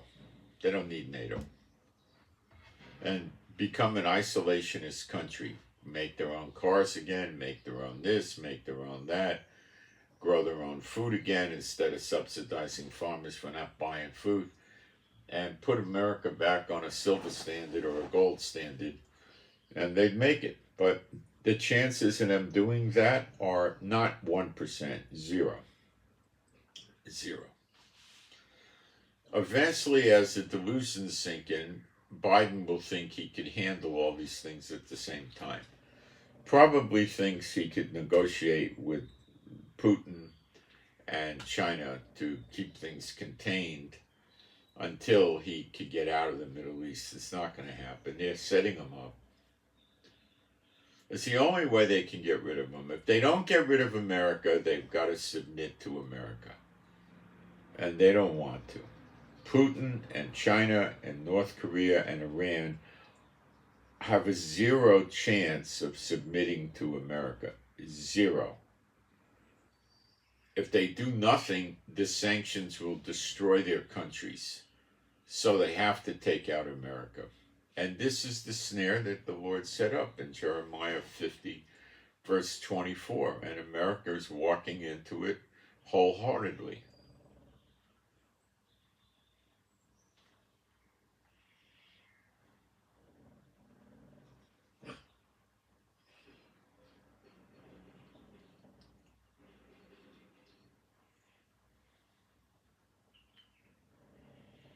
See, China in its fullness can handle let's say 1/4 or 1/5 of the American military, probably a fifth, which is about all they can deploy to the Pacific.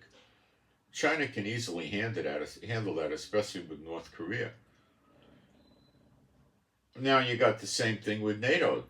America probably can put a fifth of its military in NATO, and Russia can handle that.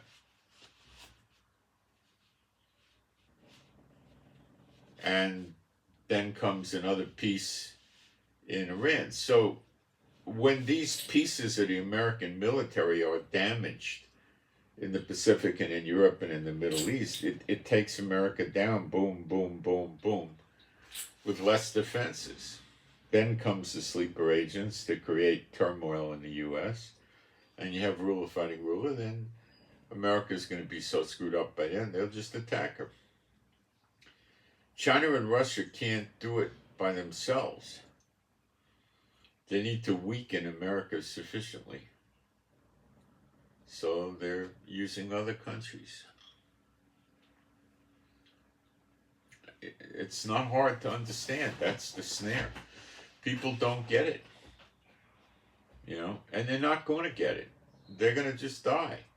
What's this? The biggest snare on the world right now is paper money. You have to understand, the SWIFT system is how they do international banking transfers. Okay?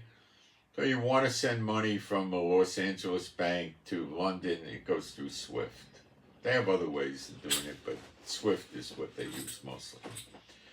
Russia knows where the SWIFT cables are. A bank gets a machine, they put it in a secret room behind lock and key, and you log on to this machine and you could move billions of dollars around instantly. Okay? And it doesn't run on the internet or telephone lines, it runs on a secure cable. And the only way you can make the system work is to have a terminal that's registered in the system. So the hackers can't play games with SWIFT, because to do it they would need hardware. Hardware to tap into the cable, which is not an easy thing because it's going to be detected as a break in the line, or a terminal when they got to go rob a terminal. Well, when you rob a terminal from the bank, which doesn't usually happen, it's a pretty good sized thing, you know, I expect. I've never touched one, but when you rob a terminal from the bank knows about it. Then they report it stolen, and that terminal gets deactivated out of the system. And it wouldn't work anyway because it's not tied into the line. The only way they can make it work is break into a bank, point guns at everybody, sit down at the terminal, and start doing transfers. Has that ever happened? I imagine it's happened dozens of times. Has Hollywood ever made a movie about it? No, because if they did, then more and more people would do it. You just go into the bank, start pulling guns on people, get them in the back. Where's the SWIFT? You know. Now, the snafu in that is most of these banks send the instructions for the wire to their central office. So that, let's say a bank like Bank of America has hundreds of branches. The wires that they're sending out, they transmit them to the Bank of America central office dump. They accumulate all the wires and they push them out a few times a day. So you'd have to actually break into that central office, which is probably a massively difficult job. So, you know, I'm pretty sure it's happened though, because some banks have terminals where they could send the wire direct without going through. So in other words, if you've got a big bank in Manhattan, from one of the big ones, you'll be able to probably have a terminal that sends the wires directly.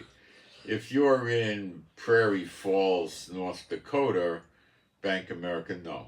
You know, it's that kind of thing. It'd be very difficult to do it, but I think it's probably been done more than once. But maybe I'm wrong. Maybe it's never been done. I don't know.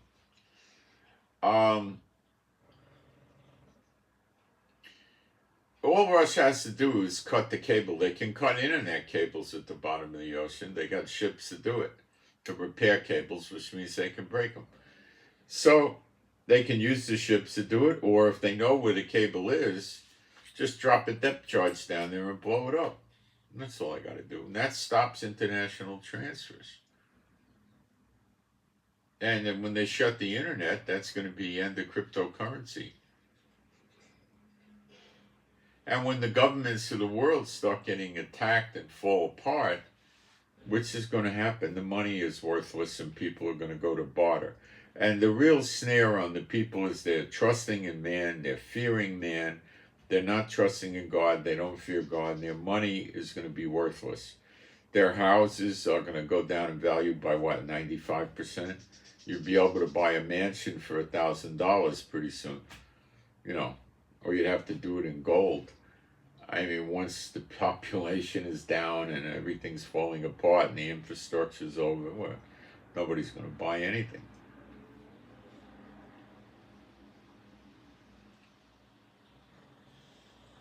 So everything that people save for, work for, and all that is going to be worthless.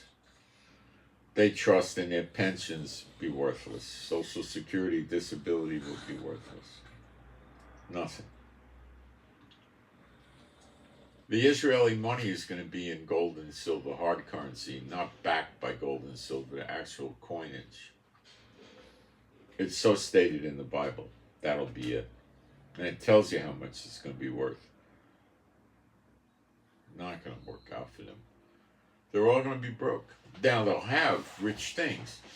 They'll have gold necklaces, ruby rings, sapphire, this and that. They'll have gold, they'll have silver, they'll have many nice cities, okay? Okay, expensive clothing, furnishings, they'll have a lot of these things. That's not going to be worthless based on the collapse of the currency. It's still going to have some value, especially gold and silver. I wouldn't pay any attention to cryptocurrency because once the internet goes, it's gone. And I wouldn't pay any attention to palladium or platinum. It's not going to survive as a precious metal. Diamonds, rubies, sapphires are definitely not going to survive. I mean, people are going to still have them, but not by much. The diamond was never that popular in old days. The Beers family made it popular to make money. But it's not an especially beautiful stone. The rubies and the sapphires and other stones are much prettier than that. It's kind of boring. It's just, you can twist it around in the light and it gleams and stuff like that. I mean, it's nice. But other stones are nicer. So that's the difficulty with these things. Is they're not really,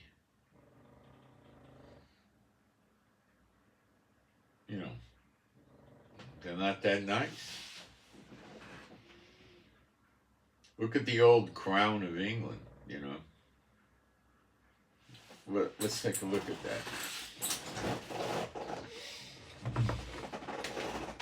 that. Diamonds is a bad game, believe me. It's a really crappy investment. Precious stones is generally not such a great idea because they are counterfeit. You can make them synthetically, and it's pretty difficult to see it.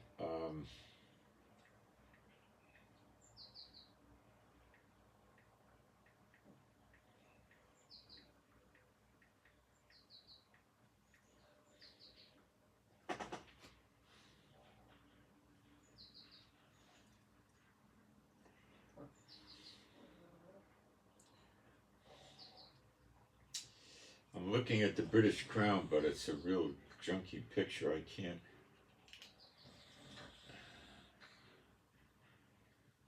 can't make out what all the stones are. The pictures are terrible.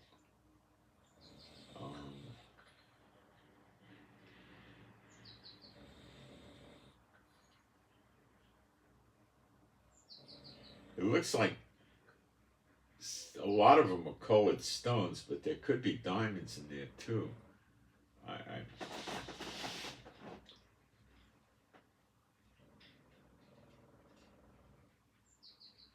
I think some of it is diamonds and much of it is not.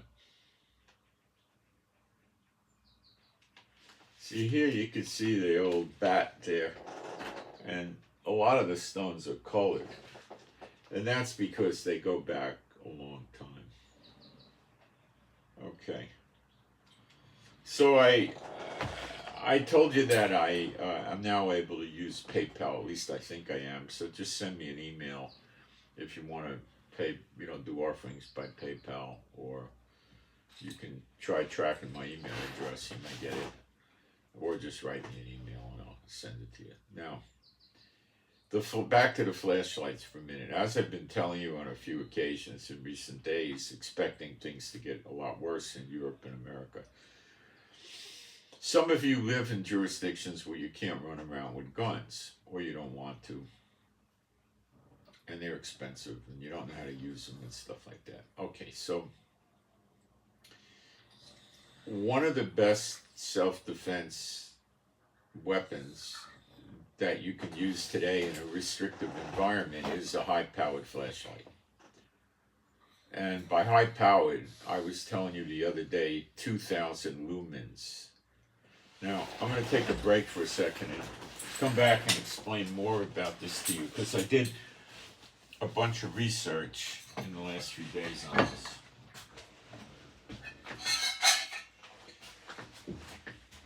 I'll be right back.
Now,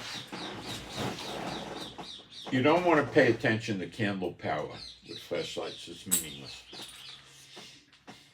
Lumens. Now, I researched flashlights. The last time I bought one was some years ago, and I got one with 2200 lumens, and it was really bright. I haven't eaten, so I'm just taking a little snack. Today, for about $60,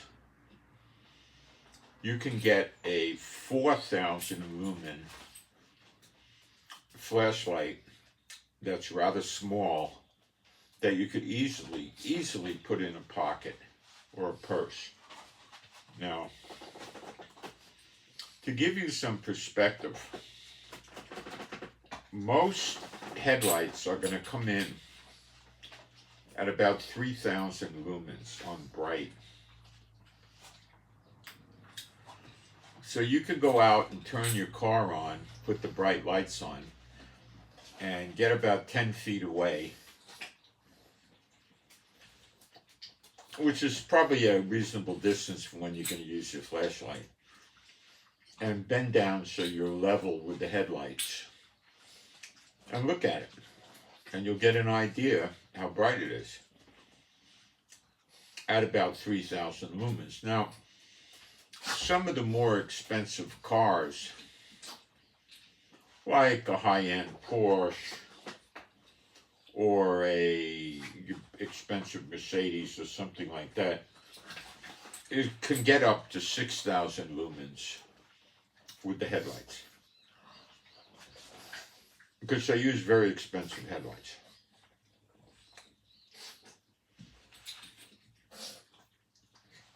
Now, the trick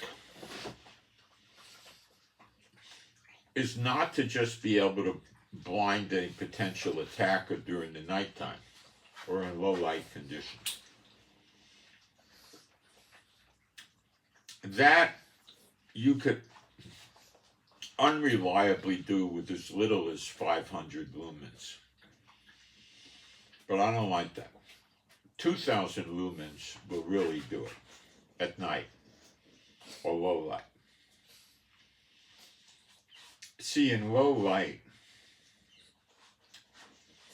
the human eye is adjusted to dim light. The eye is trying to gather in all the light it can. Now along comes you with a flash of bright light all of a sudden, and the eye can't adapt that quick. So the bright light gets in, and the vision can be distorted for a long time, depending on how bright your light is. A long time could mean 2 minutes. What we're looking for here is a few seconds.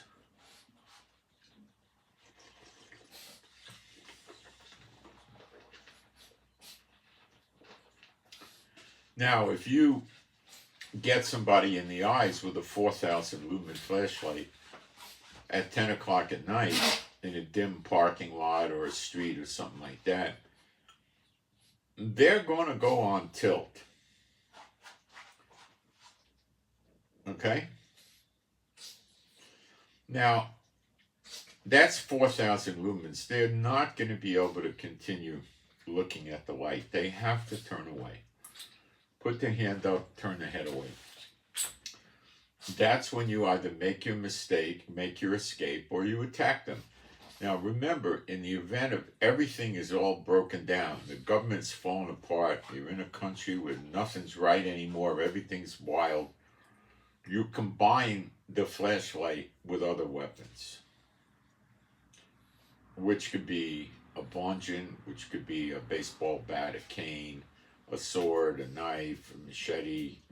So you blind, and then you come in with this secondary weapon immediately.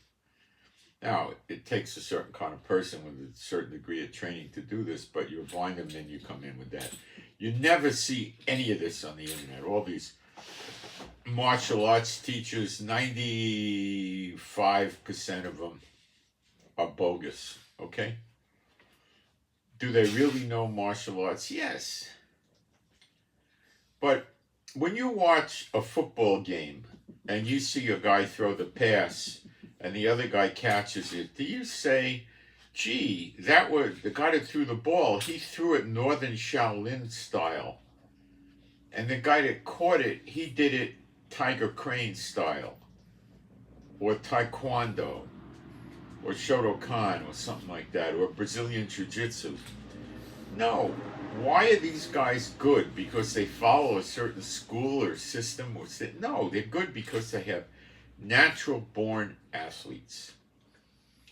The vast majority of these great football players could probably also be baseball and softball and other kinds of sports, tennis and horseshoes, because they got great eye-hand coordination, great muscles, good bone structure.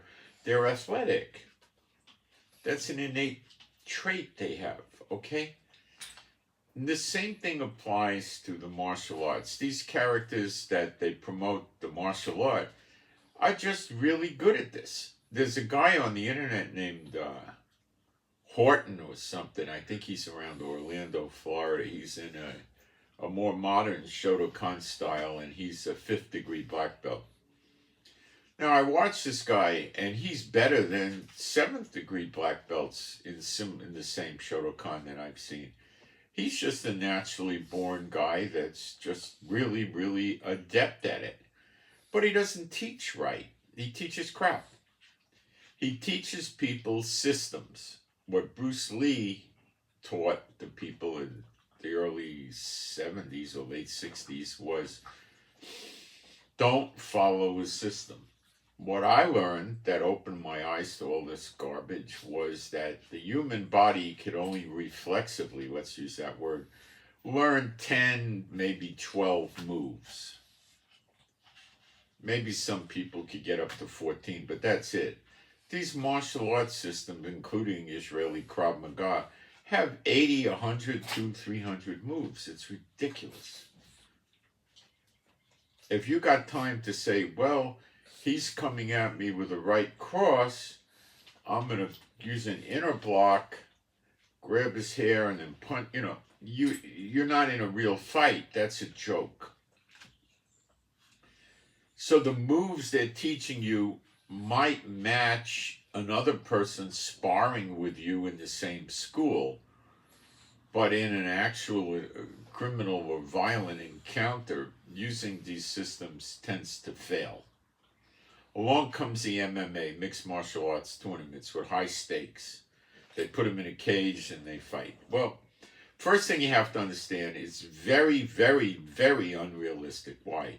They can't hit the Adam's apple, they can't hit the eyes, they can't really attack the head, they can't break bones, break fingers, so it's restrained. The other thing is it's one-on-one. Having grown up in New York and stuff like that, it's very rare, except with children, but with adults, to see a one-on-one fight. Okay, a guy wants to start a fight with another guy, he's probably going to want to do it with his friends there because he doesn't want to get his teeth kicked in. He doesn't know who he's fighting, so he's an idiot. Would I want to fight somebody that I don't know who he is? Does he have a knife? Does he have a gun? Was he a professional boxer for 11 years? Did he play football? What kind of weapons does he have? Is he crazy? I used to know a fighter named Tiger Man Jones. You could look him up on the internet. I'm going to plug in my charger here. Sorry, I had to put the charger in. Tiger Man Jones. He was a highly accomplished boxer in the 50s. He was on Gillette Fight of the Week all the time. He told me he broke Archie Moore's jaw. He told me he was in jail with Jack LaLanne and taught Jack LaLanne how to take care of himself and was responsible for Jack LaLanne to build himself up. Now, I spent some time with this guy, and he talked to me about fighting. I got him to talk to me about fighting. And this was around 1980. And he went to, he'd been in jail, and then he became a chiropractor. And then he did a gold scam on some people and got to jail that way. And then, he was doing manual labor, and his family looked out for him. He got a lot of bad migraines from all the boxing and stuff like that. What he told me, he said the reason he was so good at the boxing, all the other boxers were using alcohol. He said he didn't use alcohol. He said he used speedballs, which is heroin and cocaine mixed together. And he said he didn't have anywhere near the headaches and stuff. And they weren't drug testing back then. Go figure. But anyway, he told me the most dangerous, and this was one of the toughest people I ever met in my martial arts days. This guy could slice through 5th-degree black belts. That wouldn't be a problem. The black belt would kick him and hit him, and it wouldn't do anything. I mean, and when he hit you, the force from this guy, you see, the thing people don't get is boxers have tremendous impact force in their punches. Not the kids, in the Golden Gloves, the pros. He wasn't just a pro, he was a world-class fighter. The amount of power they get in there is essential. And to survive in the ring, you've got to be one of those people that can take these blows to the head and the body as well. You need both those attributes to have the physical coordination, the eye, hand, and the muscles and all that, to be able to deliver the impact, and the right hands for it that don't keep breaking, and the ability to take the blows in the head without going unconscious and in the body.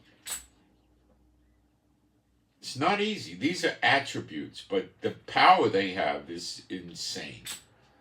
Okay? The whole body is involved in delivering these punches. Now, sometimes when they're jabbing, no, but when they really throw a heavy punch, it's devastating. You know, these guys work out. They take these heavy balls that are about 12 pounds, and somebody drops them on their stomach while they're laying on the floor doing sit-ups to mimic getting punched by another boxer. I mean, this is an incredible thing. Okay. So, they don't have more than 10 or 12 moves. They got a jab, they got a cross, they got a hook, they got an uppercut. Well, that's about it, I think. And the way they block is like this. They just put them on, or they might pat it out of the way. So they don't have, and that's why they're so effective. These guys going to the schools are not effective. Okay? So they go to MMA and they watch MMA, and now they think, oh, MMA is real fighting. They draw blood. It's not real fighting. It's restrained real fighting. But in the street, when you're going to have an encounter, you're not going to have it against one guy. Okay? Now, if you're the thug and you go picking on a guy, yeah. If you say, I want to start fighting this guy, you start picking with this guy. But you got to be an idiot to do that. What if he pulls out a 12-inch knife and slices your throat? Good night. In a few seconds, you're dead. Why would you want to do that? Well, normally accomplished martial artists don't do that. Accomplished boxers don't do that. Okay? So, idiots do that. Okay? Thugs, bullies. And they always have not always, but 80, 90% of the time they're going to have their friends near them. It's going to happen in a bar or outside a bar or something like that. And their friends are going to be there. And they're going to jump in and save him if he goes down, right? They're going to stop the fight or beat the other guy up. So everybody gets the idea, oh, these fights are going to go to the ground, and they get into all this Brazilian jiu-jitsu with Gracie and all this stuff. And, one guy on YouTube did a video, and he shows what happens when you go down in a fight in the street. And they're laying in the street, right? And the friends come over and kick them in the head. Once you go down in the street, you are probably in a lot of trouble because of the guy's associates. Now, there is such a thing as a robbery or a rape or an accosting from a career criminal in and out of jail. And they're going to go one-on-one frequently. But this is most always, with a robbery, it's somebody that needs money to get a fix of drugs. And they're not in their right mind. They need that money. And they're going to have some type of weapon. They're going to have a knife or they're going to have a gun. Okay? And I know people that live in bad neighborhoods and they keep a pile of, they might keep $50 or $60 in a special pocket, right? So if the guy pulls a knife or a gun, you just say, here's my money. And the guy sees some $20 bills, some $10 bills, he's just going to run away. He wants to go get the pusher man and get well again. Okay? That's it. Now, the other thing is you don't want to give them your wallet. So a lot of people that are savvy will have a phony wallet. Okay?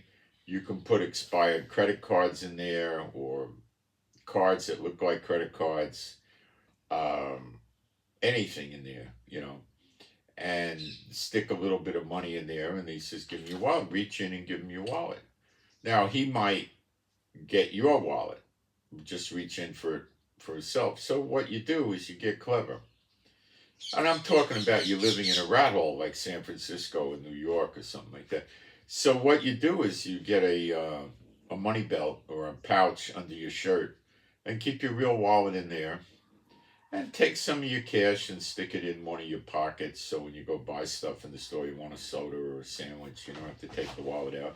And have a throwaway wallet in your back pocket, which is a cheap plastic wallet or an old wallet, and you put some stuff in it to make it look real.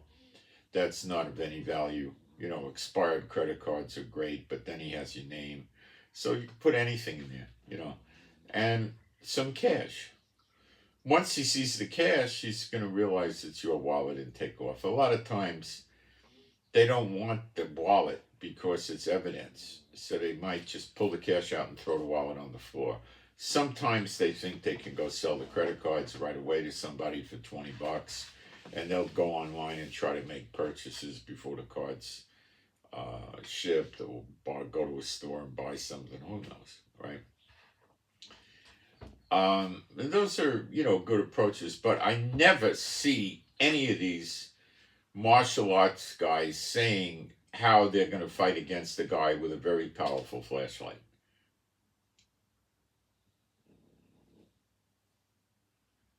How? I don't know how. I know a lot about martial arts. I don't know how you're going to do it.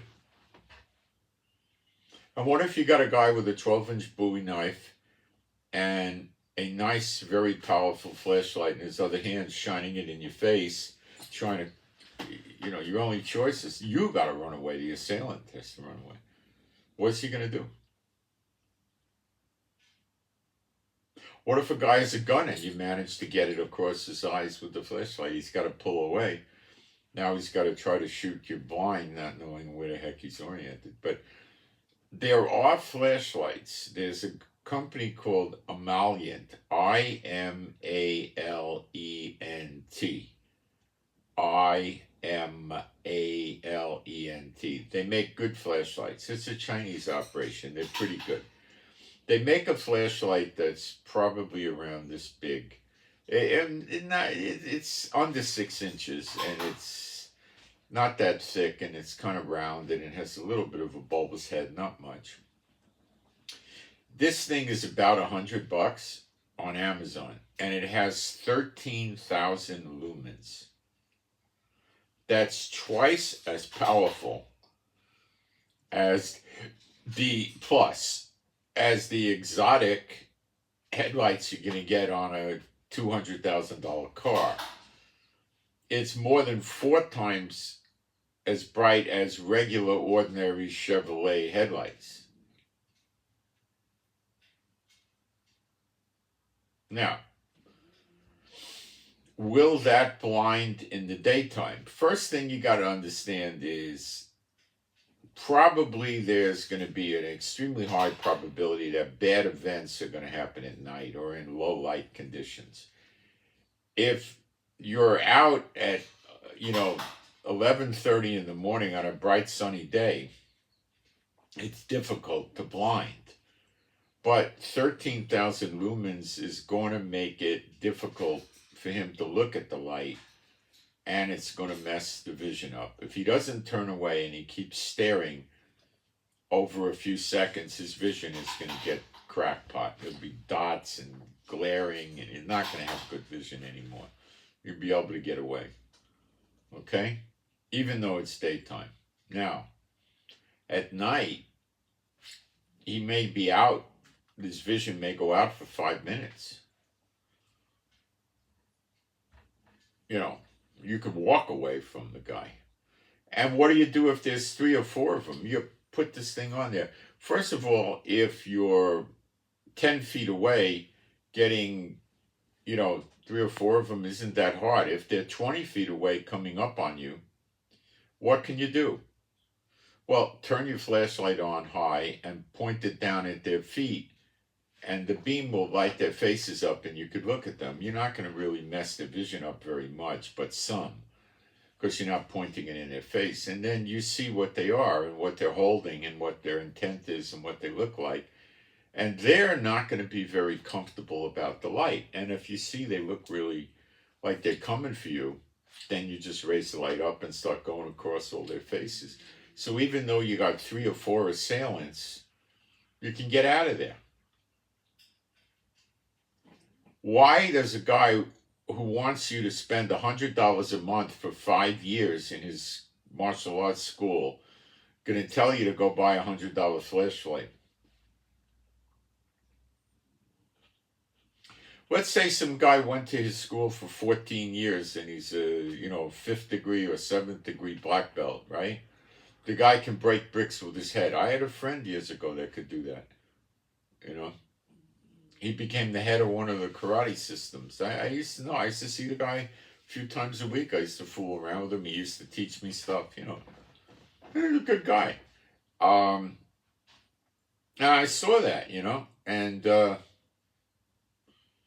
I knew him, but I saw videos of him breaking the ice. You know, so you know, what are you going to do? The closer he is to you, the more blinding the thing is. You're out in the street, you're in a dangerous area. What do? You'll hold it in your hand.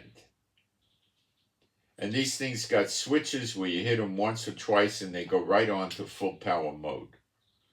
Now, these things get hot, but you're probably good for 30 seconds. What do you even need it for 5 seconds for? You know, you shut it off, and then after a minute or less, it'll cool off. The more the lumens, the more high power. Now, if you're going to mess around with like 4,000 lumens, the heat's not that big a deal. So can you blind in a bright sunny day with 13,000 lumens? Probably. Depending on how close the guy is and how long he looks at the light. But yeah, it's not going to be he's going to be able to stare at the light even though it's daylight, okay? Now, what's a different remedy for that? Well, they have them now, but they're expensive. They have flashlights with 50,000 and 65,000 lumens that you could put inside a pocket.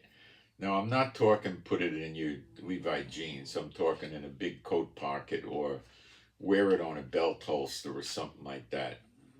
They're still about 6 inches long, but the head is a good 4 inches. And the body is probably 2.5 inches. And these things are in the $300 range, and they go at 65,000 lumens. Now, I cannot believe that somebody's going to look at 65,000 lumens on the beach in the summer at 12 o'clock high noon with a bright sunny day and not have their vision fried. It's a bright sunny day, flash your eyes over the sun and see what it does to your vision. What about glare on a bright sunny day in traffic? It's something from the windshields bouncing off into your eye, or something from the shiny bumper. You know, it's painful even. Okay?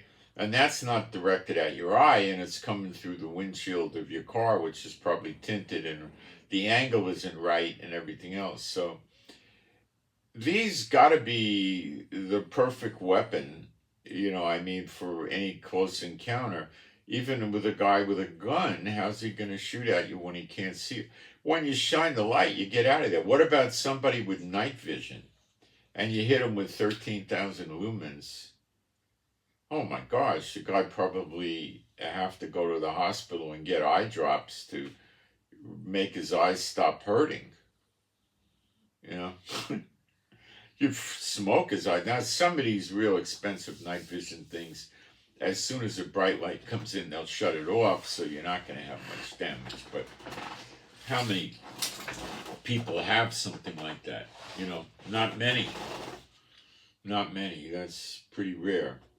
So, I just wanted to, you know, again, do a follow-up on this, that the flashlight in the high-powered mode is amazing. So for $100 you can get one of these eye Malians with 13,000 lumens, and most of your problems are going to be at night.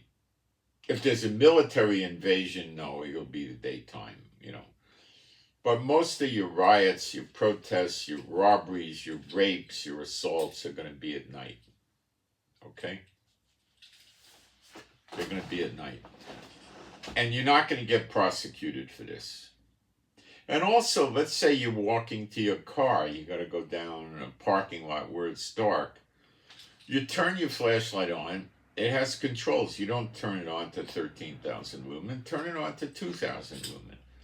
It will illuminate the daylights out of everything. You'll see everything around you. Nobody hiding behind a car. Nobody here. You'll see everything. And when you get to your car, shine it through the window in case somebody's waiting in the car trying to rape you or something like that. You'll see him in the car. Then you take off. Give him a dose of the light in his face and take off. You know? They used to sell flashlights called the mag light. Okay? These flashlights came in different lengths and they had D-cell batteries and you could put 4 or 5 of them and they were very long. If you bought one like with the 4 D-cells, it probably had 100 lumens, okay? 120 lumens, something like that, you know. The way I was taught how this is used in police work, which is who they built it for, was a solid aluminum flashlight. You hold your hand right behind the head of the flashlight where the bulb is. So you've got this big stick made out of aluminum over here. And you're talking with somebody and you're holding their driver's license or their ID card and you're holding it down on the side of your head. So number one, it's going to stop him from hitting anything on the side of your head or your face. And you got this out here so he's not coming in at you straight up, right? And he's near you, right?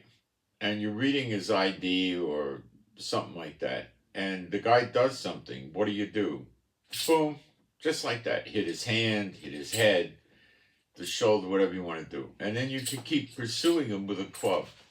So what it was a flashlight normal that you would use at night in a traffic stop to look at ID, to write a ticket, to look inside the car, to see what's in the car, to look on the ground if you drop your pen. It was that kind of a flashlight as a club that wasn't a club. Okay? That's all it was. Do you want one like that? No, it's stupid. If you want a club, buy a club. If you want a flashlight, get a high-powered flashlight. It's old technology, and it was designed specifically for law enforcement because you'd hold it there looking down at the ID or whatever you're reading, the car registration, this or that, and then if something happened, boom, boom, boom, you could hit them right away. You didn't have to worry about anything else, okay? And if you wanted to look in the trunk of the car, it would light up the trunk of the car. You could see a shotgun or something in there. If you wanted to look in the glove compartment, you could see it. If you wanted to help somebody with their car and their hood's up, you could see what's going on inside the motor with the light. And it was just a regular flashlight, you know? It's no good. Get a club. You want a club? Get a club. Expandable batons are pure crap, okay?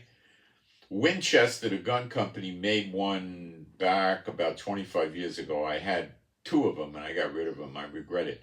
They were very big. They were about 8 inches, at least 7, maybe 9. And they were made out of real heavy metal. They were bulky. And you'd flick them open. Man, you could split somebody's skull open with those. Break their arms, their legs, but they stopped making them because they were too dangerous and the people didn't want to buy them. Even if you look around to find a good baton, which you can, they're not that good. And this business of hitting people in the legs for pain compliance, come on. That's childish. You don't want that. The police unanimously are going to tell you what they use them for is breaking windows in accidents, or they got to get in a house or something like that. Because you could clear the glass out of a window frame with the baton. You just go like that and it breaks, and then you could use it to get the glass out, stick your hand, open the door, go into the warehouse or the factory or the home or whatever where you think somebody's hiding or they need help. That's all it's good for. It's not going to do you any, you know, could you, if someone coming at you with a knife, could you knock it away? Yeah, probably. But it'll just keep coming at you. You know, could you take the base of the baton and go like that and get him in the head? Sure, but it's not a real self-defense weapon. It's for police. It's like a tool on the job. It's not any good for self-defense. It's really crap, okay? It really is. All right?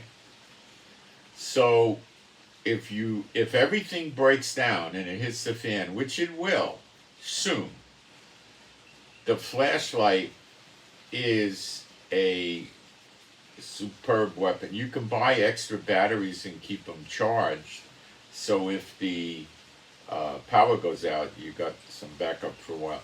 But let's say even some terrorist types were approaching into your house and you hid and they came in the door and you just shined the light in their face. Now, when I'm talking about these things being effective, it's in reduced light situations. Like the room here that I'm in, a 13,000 I-million flashlight, 13,000 lumens, would be, oh gosh, did that hurt.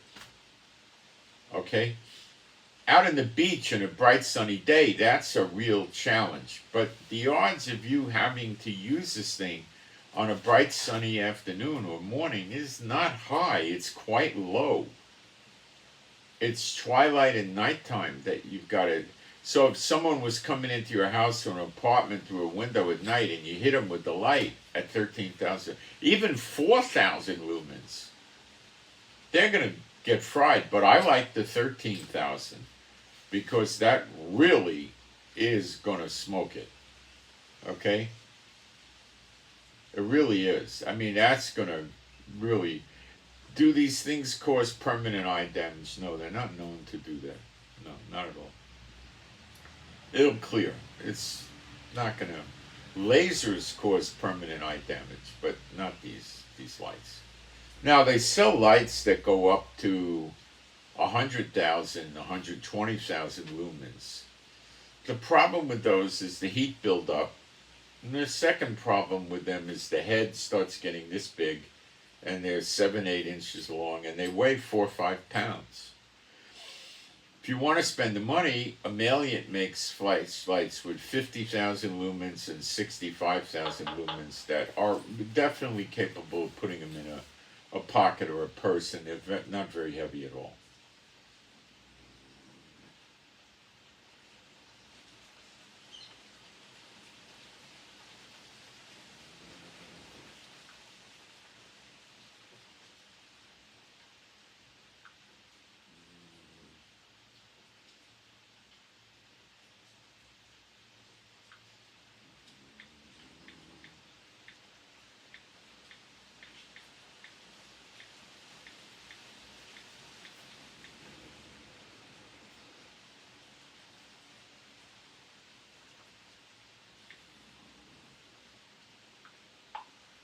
Sorry.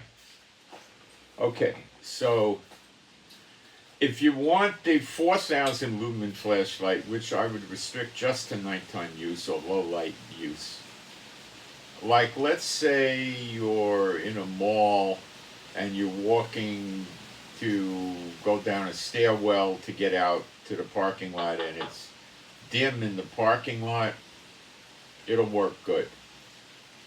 It'll do it. Okay? Low light condition is not darkness. Okay? And remember, you can hold these things in your hand while you walk. Now, if a cop sees you and they want to confront you, they may say, drop what's in your hand, and then you drop it. Don't say, well, here it's a flashlight, and pick it up to show them. Drop it. These things are made out of aluminum. They're not going to break. Make your hand as low as you can and just release it and show him your hand's open. Because he's going to think you got some sort of a gun or a weapon or something. Now, cops don't use these high-powered flashlights normally. Now, you might have a couple of ninja cops out there that carry 2 flashlights, a regular and this. They're usually going to run around with a flashlight that's around 200 lumens or something like that. Why? Because they have a need to put a flashlight on for a long time. 120, 200 lumens in that range is not going to get very hot, and the battery's going to have a pretty good run time, probably a few hours. So they're out for 8-hour, 10-hour shift. They're looking at lots of licenses and registrations. They're looking in cars. They're looking in alleys. They're, trying to look. They might want to look in a person's face to look at the reaction in their eyes. Now, 120 lumen light's not going to kill somebody if you shine it in their face. If they take a 13,000 lumen flashlight, shine it at somebody's face, they're going to get a lawsuit.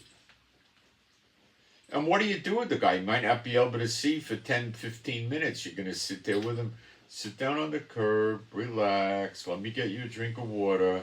I'll call an ambulance. They'll give you some compresses on the eye and some Tylenol. The cop doesn't want any crap like that. He's not using the flashlight as a weapon. The runtime of these flashlights on the high lumen setting is not much.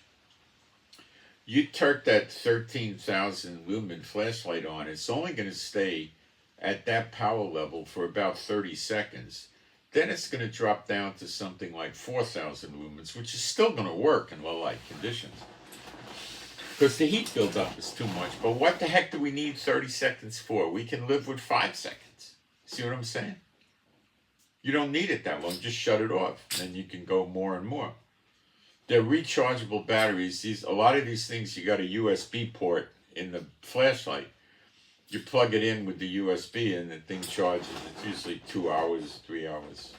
And a full charge, if you want to use it at something like 4,000 or 6,000 or 7,000 lumens, you're going to get a lot of runtime on these. But you want to set it for the highest setting. So the 13,000 should trash anybody's eyesight at even 25 feet in low light conditions. To get somebody in high light conditions, I think the 50 or 65,000 a million would do the job. Okay? But it's unlikely for you to have to use it in,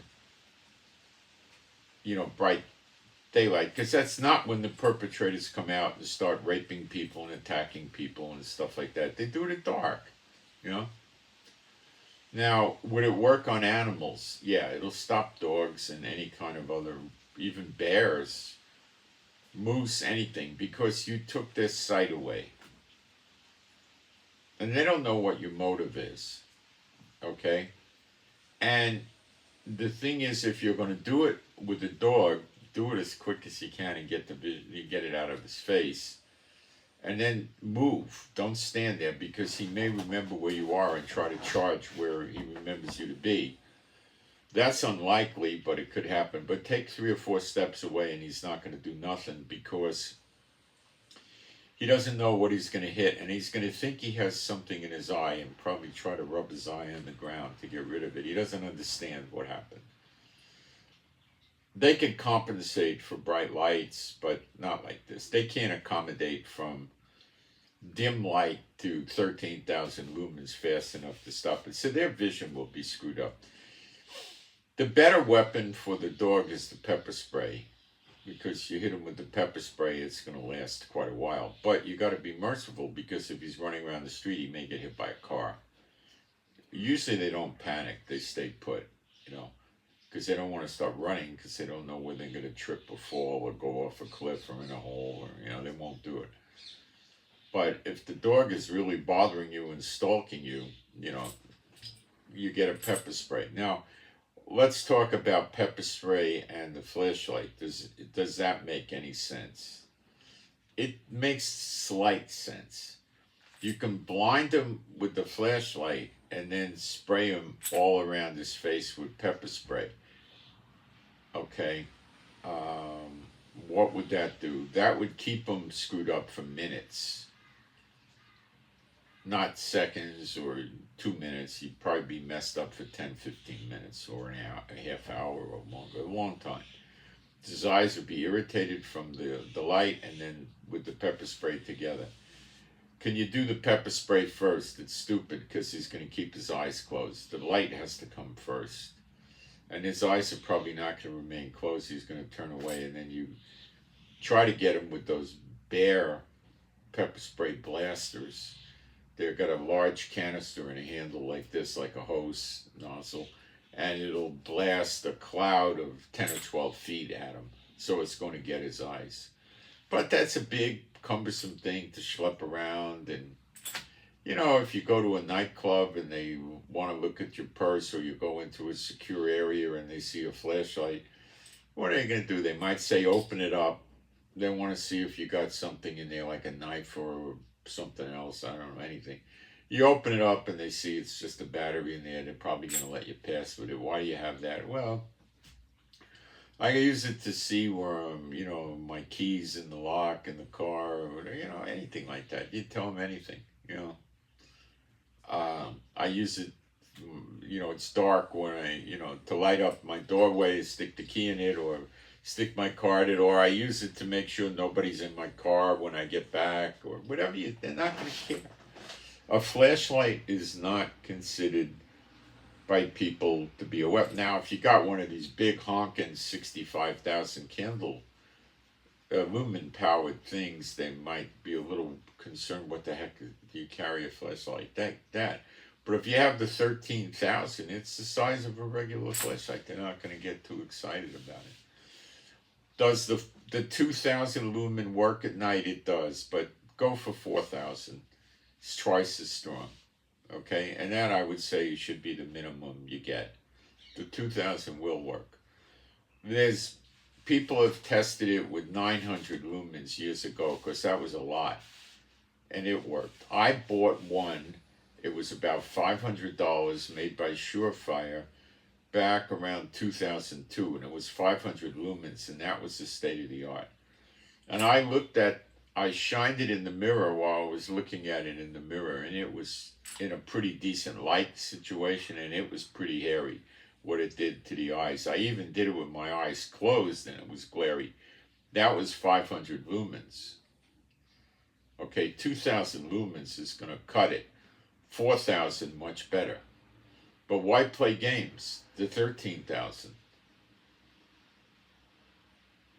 That's why play games, That'll really do it.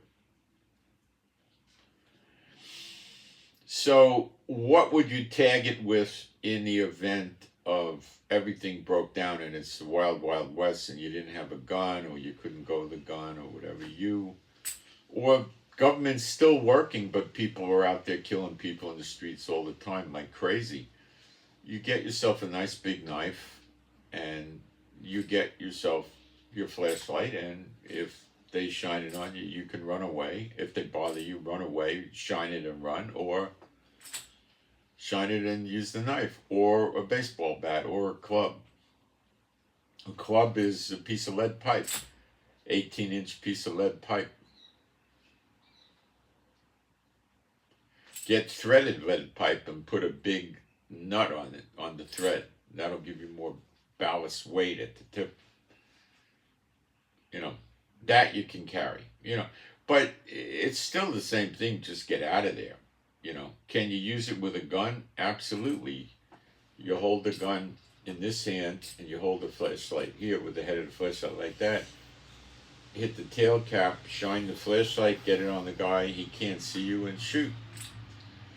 The old cop trick was, if you go in a warehouse, and then we were using, the mag lights things, the old flashlights. None of these high-powered lights existed. You go in a warehouse, or in an alley, or some dangerous place, and you're looking for crooks. You don't want to take your flashlight and hold it right in front of you, because they might shoot at the light. A lot of these guys are robbing a warehouse or something. They've been in and out of jail their whole life. They've got a gun. If they get caught as a burglar with the gun, they're going to get, maybe life in prison, or 25 years, or some crazy sentence. So they'll take a shot. Say, I don't want to die in jail. I'm not going back there. I'll shoot the guy. That's how they think. They're not bright, okay? So you don't hold the flashlight right in front of you. You hold it off to the side. You could hold it like this. You could hold it low. You could hold it high. But get it off to the side a few feet, or over your head. Could work, but that's not a good one, because they'll shoot under it. To the sides. He doesn't know what side it is. And you could go to the side high, think that's where you are, or something like that, It's still dangerous, because the jerk doesn't know where he is. What they taught me is, if you're in a warehouse and it's dark, sometimes you don't know where the light switch is in a warehouse. I mean, you got a warehouse that's 35,000 square feet. Where the heck's the light switch? I don't know. I'm going to walk around with my flashlight, look for the light switch while these 2 or 3 idiots are inside there hiding from me. What am I going to do? So you have your gun out now, and you have it pointed down, and you hear them, and they're possibly shooting at you or going to shoot at. They didn't shoot at you yet. You take one bullet, and you don't look down. You look at them straight ahead, and you shoot around into the ground, and the flash is going to light them up. Then boom, boom, boom, boom. You got to go fast before they move. That's how I was taught. Did I ever do it? No. Do I think it would work? Yeah. Is it a smart thing to do? If you're desperate, you could also just seek cover, but I mean, if you're desperate, it can be pretty helpful, but, it's not the greatest tactic they ever created, let's put it that way. And you got to make sure your ricochet doesn't come back at you, so you got to get it to bounce off the ground. And you may hit them at the ricochet, but that's probably a 5% chance, best case, So light is a very funny thing. One of the best martial arts guys I ever came to, advice I ever got, was a guy who said, the way he taught was, you don't attack somebody unless you're taking something away. Okay?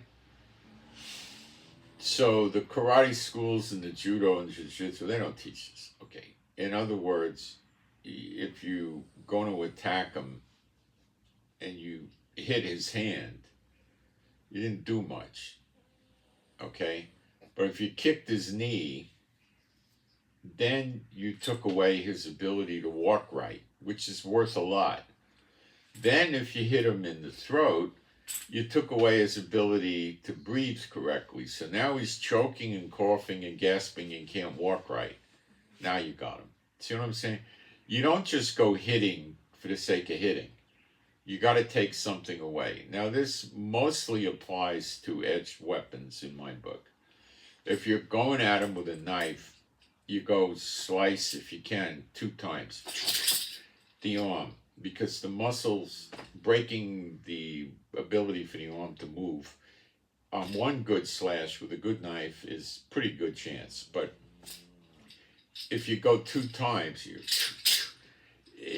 99% that arm is hanging loose now. Okay, with a good knife, and you went in at least an inch. Okay, to the bone. Then you took something away.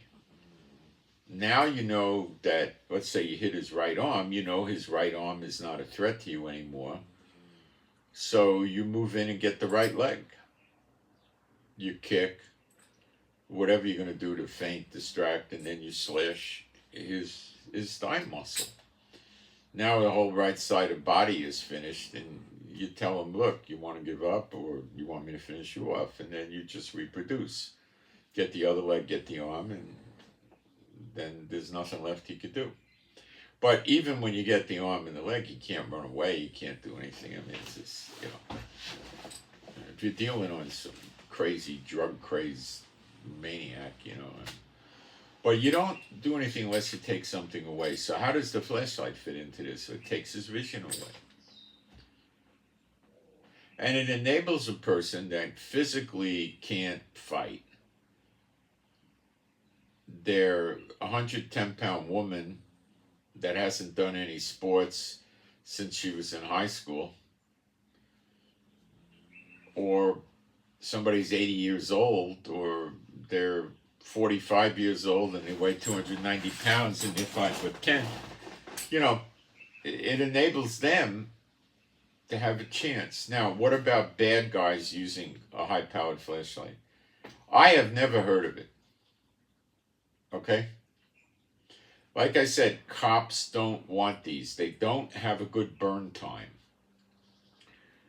They're not that worried about blinding people. They got impact weapons, they got tasers, they got guns, they got bullet-resistant vests, and, that's not their primary concern. They go looking for trouble, okay? trouble finds them and they find trouble. They're not worried about that. Okay? They don't want to run away from the perpetrator. They want to run at him and subdue him and take him into custody. So it doesn't lend itself to them. For looking for perpetrators hiding in a garbage dumpster on rooftops and stuff like that, 120, 200 lumen flashlight with a lot of burn time that'll last the whole shift. It's great. It'll really light things up pretty bright. It could even impair somebody's vision. At night in an alley, it'll impair their vision. It's not the same it's going to be with thousands of lumen, but it'll bother their vision. So yeah, they can do that. They're not looking to use it. Cops crooks don't normally use it.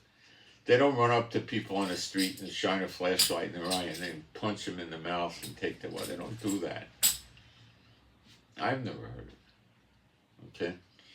Are they going to understand pepper spray? A lot of the crooks understand pepper spray. And they have a hoodie on, very common, and they could put the hood on and turn their head and you're going to hit the hood, not them. They could also put their hand up. So they understand pepper spray.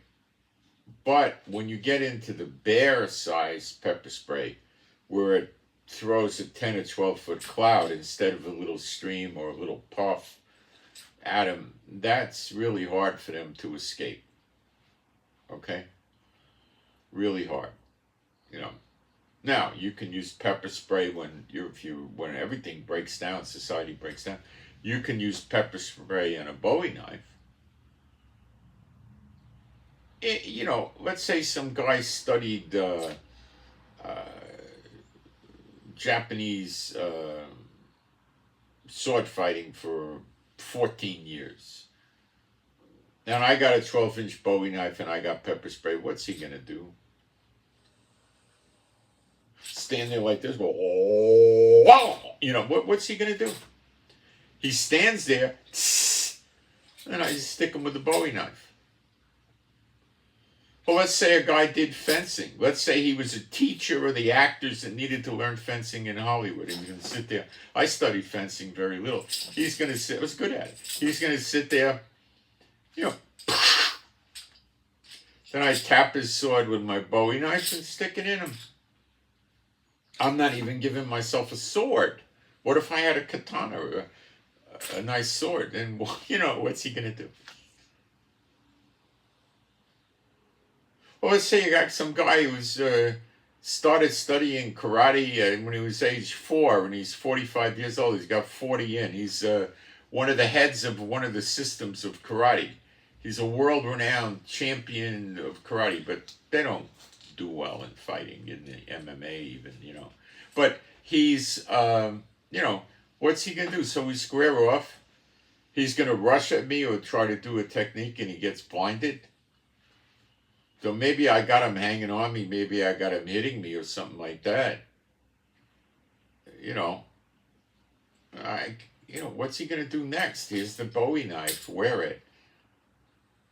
It's like these guys, they run around and they show you how to do knife takeaways and knife attacks on the internet. Not one of them shows you how to use a Bowie knife with pepper spray or a Bowie knife with a bright flashlight. Not one. They never thought of it, probably, or they're afraid to. See, they're running schools and they're using these videos to promote their school. And they want people coming to them for lessons. And if they start teaching people how to use a high-powered flashlight and a knife or pepper spray and a knife, and they do it, and the district attorney does the investigation, and who told you about this? Oh, the karate school on Main and Vine, Sensei Ricardo, or something, right? They could charge him with some kind of crime, or the victim, or whoever got hurt will sue the karate school. So they don't want to teach anything like that. They don't teach real stuff. They're running a school. Okay? So they're not teaching reality, and they can't teach people to hit the trachea. because somebody's going to go to the hospital from the practice, and they don't teach you how to fight the joints. Like somebody's coming at you, you get the knee, you take the knee out. They can't do that in the school. People are going to lose their knees. You know, they don't. Why should you go to school and learn how to fight barefoot? How much time do you spend walking around barefoot? You know, I could see if you were a lifeguard professionally at a beach, going to a karate school and learning how to fight barefoot would have great advantages for you. Okay? But who else? I don't know. I don't know who else. You know, I want to learn how to fight with shoes. You know, you can buy sneakers on Amazon that have steel tips in them. Yes, you can. Good sneakers made by name brand companies. Now, what happens if you kick somebody in the shin bone with your steel tip shoes on? See?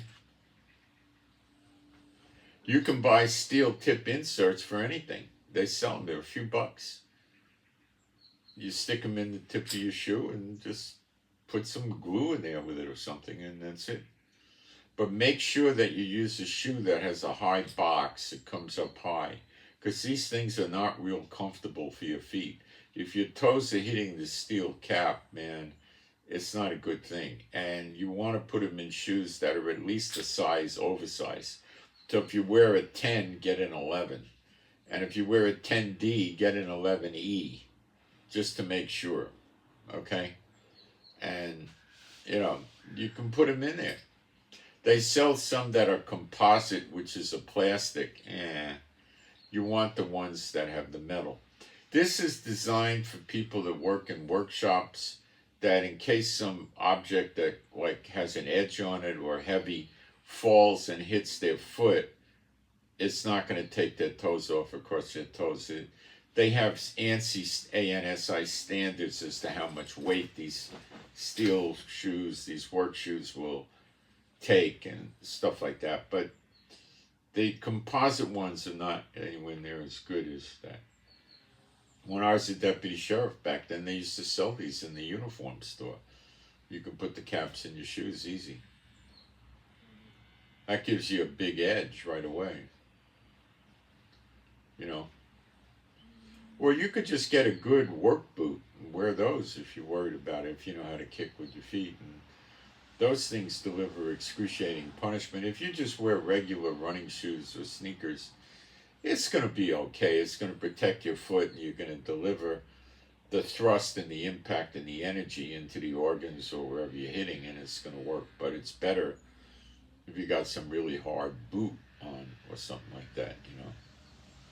That's a boot or a shoe, even a regular size shoe with a big protruding leather sole, like the Florsheim Imperial Brougham used to be, you know, something like that.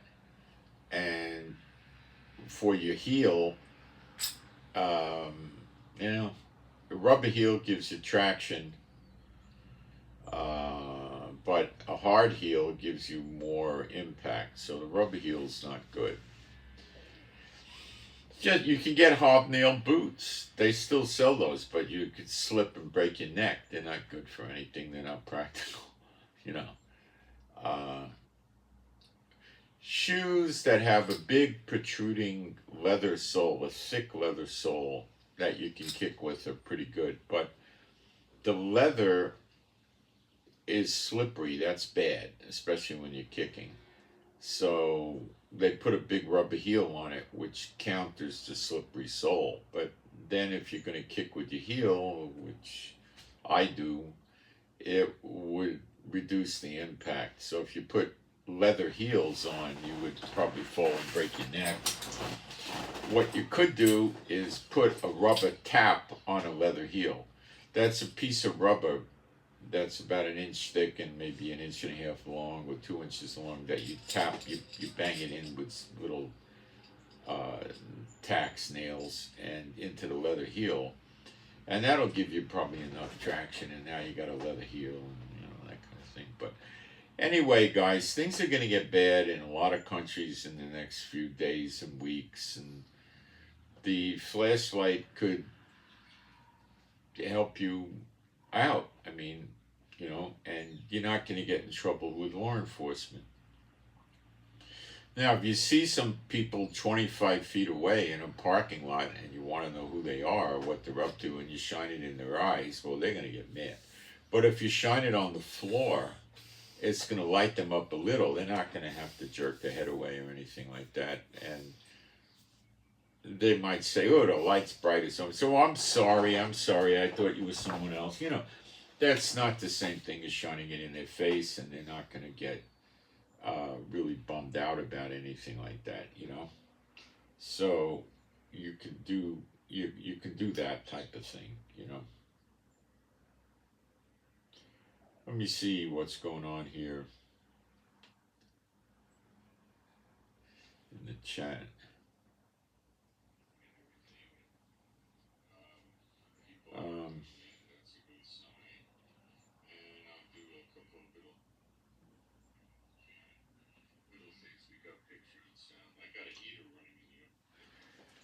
So that's really it. So if you could afford $100, get the Amalient, IMALENT, 13,000 lumen. That's what you search for on Amazon. They're $103, and that will give you tremendous protection. And learn how to use it. Don't turn it in your eyes and see what it does. I'll tell you how to do it. Stand in front of a big mirror and close your eyes and shine it on the mirror then after your eyes are closed, and you'll get a good dose of the light through your eyelids, and then you really understand how bright is. And you're going to recover pretty quick if your eyes are closed. You don't have to worry about causing that kind of damage or anything. Don't do it in your open eyes, because it's not a great idea. Okay. Now they got a strobe setting on these things where it goes do do do do do. It's a couple of schools have thought about that. One is you don't need it. Two is it creates a disorienting effect on the person you're shining it on. And three is it can disorient you because you're in front of the light and the flashlight is going to hit you. So a lot of people say, refrain from it, you don't need it. Yeah, you don't. Just use the regular light. You don't need it. You don't need it. It's good if you want to call for help and you're in a parking lot and someone knocked you down or somebody's whatever you want, you turn that on. You're going to get a lot of attention. Unless there's nobody in the parking lot. Then what the heck are you doing there in the first place? Just remember, if you use a pepper spray and another weapon, or a bright flashlight and another weapon at the same time in civil peace conditions, you can spend a lot of time in court and jail and get sued and stuff like that, because when you hit them with the pepper spray or you hit them with the bright light, they're incapacitated. They can't hurt you. And you hit them with a club or push them down steps or stab them. Now, it's defendable because you go to court and you start in with, well, I didn't know how long he was going to stay incapacitated with his vision. Why didn't you run away? I'm an old man. I can't run. Well, why didn't you call for help? I did. But I stabbed him first because I was fearing for my life, and I felt he may still come after me, and I can't run away. I'm too old. I'm not in good shape. I'm too fat, you could say, or I'm too this or that or whatever. I walk with a limp. I can't run, whatever it is, right? And then you got a jury, and you got to see where the wind's going to blow. But you're in a dangerous situation where if you just hit him with the pepper spray or you hit him with the bright flashlight and you just got out of there, nobody's going to do anything to you. He's not going to call the police. Nothing's going to happen. I mean, if someone did do it and call the police, why would they? They're perpetrators. They get criminal record. And what's the police going to going to do? Don't want to know about the hospital report. Is his vision impaired? And it's not going to be. There's not going to be any hospital report.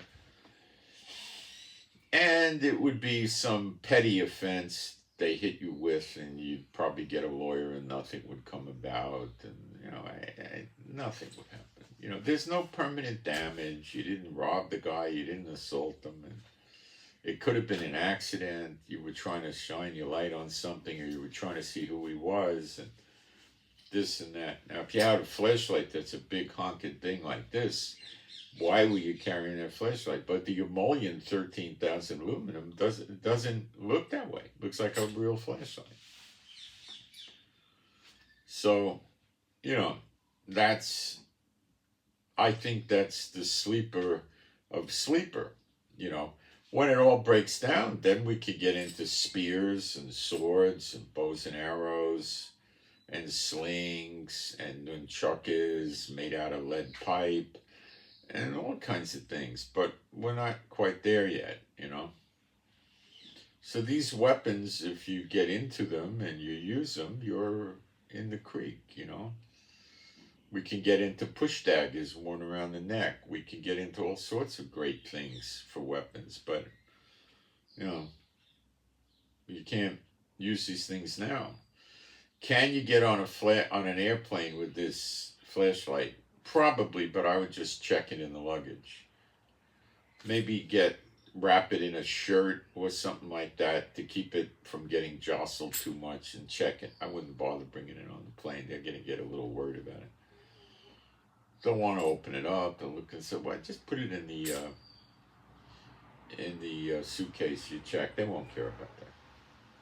Lots of people put flashlights. I used to do it. They don't care about that. You can take them in the car, of course. Don't turn the thing on when you're driving. Don't try to use it if some guy's tailgating you and turn around and hit him with 13,000 lumens through the back window. What's going to happen is he's likely going to go off the road. Never thought of this one, did you? Yeah. Would it work? Yeah. Would it blind the guy and put him off the road on the freeway? Oh, you might cause 20, 30 people to get killed. Oh, yeah, it would work. You don't want to do that. That's a bad thing. Now, if everything breaks down and some guy is following you, then you could do it. Have somebody in the car, you just shine it at the driver. Best case for him is he just goes for brakes and tries to stop or slow down or something like that, Not going to pursue you anymore. Those days are over. So yeah, you can do that. What about a car in front of you? Well, if you shine it at him and he's looking in his rearview mirror, he's going to not be in good shape. Depending if he's 60 yards ahead of you, it's probably not going to have, and its rearview mirror, not going to be that bad for him. It'd be bad. Probably, maybe be able to keep the car going. But if the guy's behind you and you do it, yeah, he'll go off the road. So you got to be aware of that. Okay? You got to be aware of that one. You don't want to do that. You want to keep it away from children. These things have a lockout where you push the button, I think, 4 times or something, and it locks it out, and then you got to push it a couple of times to get it open. So little kids, 4, 5, 6, 7, are probably very unlikely. Maybe a 6 or 7-year-old could, if he watched you do it, could go back and reproduce it. So you want to keep it away from them. It's not a toy. And you don't want them turning it on and looking at it or something like that, or shining it at another sibling, and you don't want that. Okay, so you can take this weapon wherever you want. You're not going to go to jail for possession of a flashlight. You can defend yourself with it, and probably during most daytime situations, other than the beach at a bright sunny day. But, if you're indoors in a building that's not brightly lit, yeah, it's going to work. It'll work. If you're in a mall and it has really good lighting in the main passageways and stuff like that. Will it work? Yeah, it'll work some. Less than it would at night or in a garage, but it's still going to probably incapacitate the guy's vision. The 13,000. 4,000, no. The 4,000 is just for nighttime when it's dark. You know? Then that's, they can't overcome it. It's over. All right. So that was the brand that I found would have the most power for the money is Amalient. Imalent. They sell them on Amazon. Other good brands are Olight, Olight. They're well known. Surefire, just like it sounds, Surefire are weaponized flashlights that cater to police. They're not going to have as high lumens by far, but they're high quality and durable, and they're very expensive. But they're good, but I'm not so crazy about going after them. Phoenix, Fenix, is a very good brand of flashlights also. Okay. I think overall the compromise is the Amalient 13,000 lumen, which is just, if you want to use it as a regular flashlight, you can turn it on at 2,000 lumens with a long run time, and you can have positions in between 2,000 and 13,000. The nice thing about it is if you're scared and you make mistakes, no matter what position you put it on, the least powerful is 2,000, if I remember correctly, and that's going to be enough to get you out of a tight spot. So if you're scared and you're fumbling, and, you know, with that, so I tell you, it's a great idea, and it can help because you got to remember things are not good these days. So that's it. I'm Moshe. My wife is Rivka. Please pray for our peace, safety, protection, and joy and healing of our bodies, and pray for our finances. Many thanks to those of you that are sending offerings in. Offering information's in the description box, and I'm taking PayPal, so you can write me an email and I'll tell you how to get my PayPal. And pray for our animals and pets that are all rescues. And I send my shalom to all those who love Yeshua HaMashiach. And I'm out.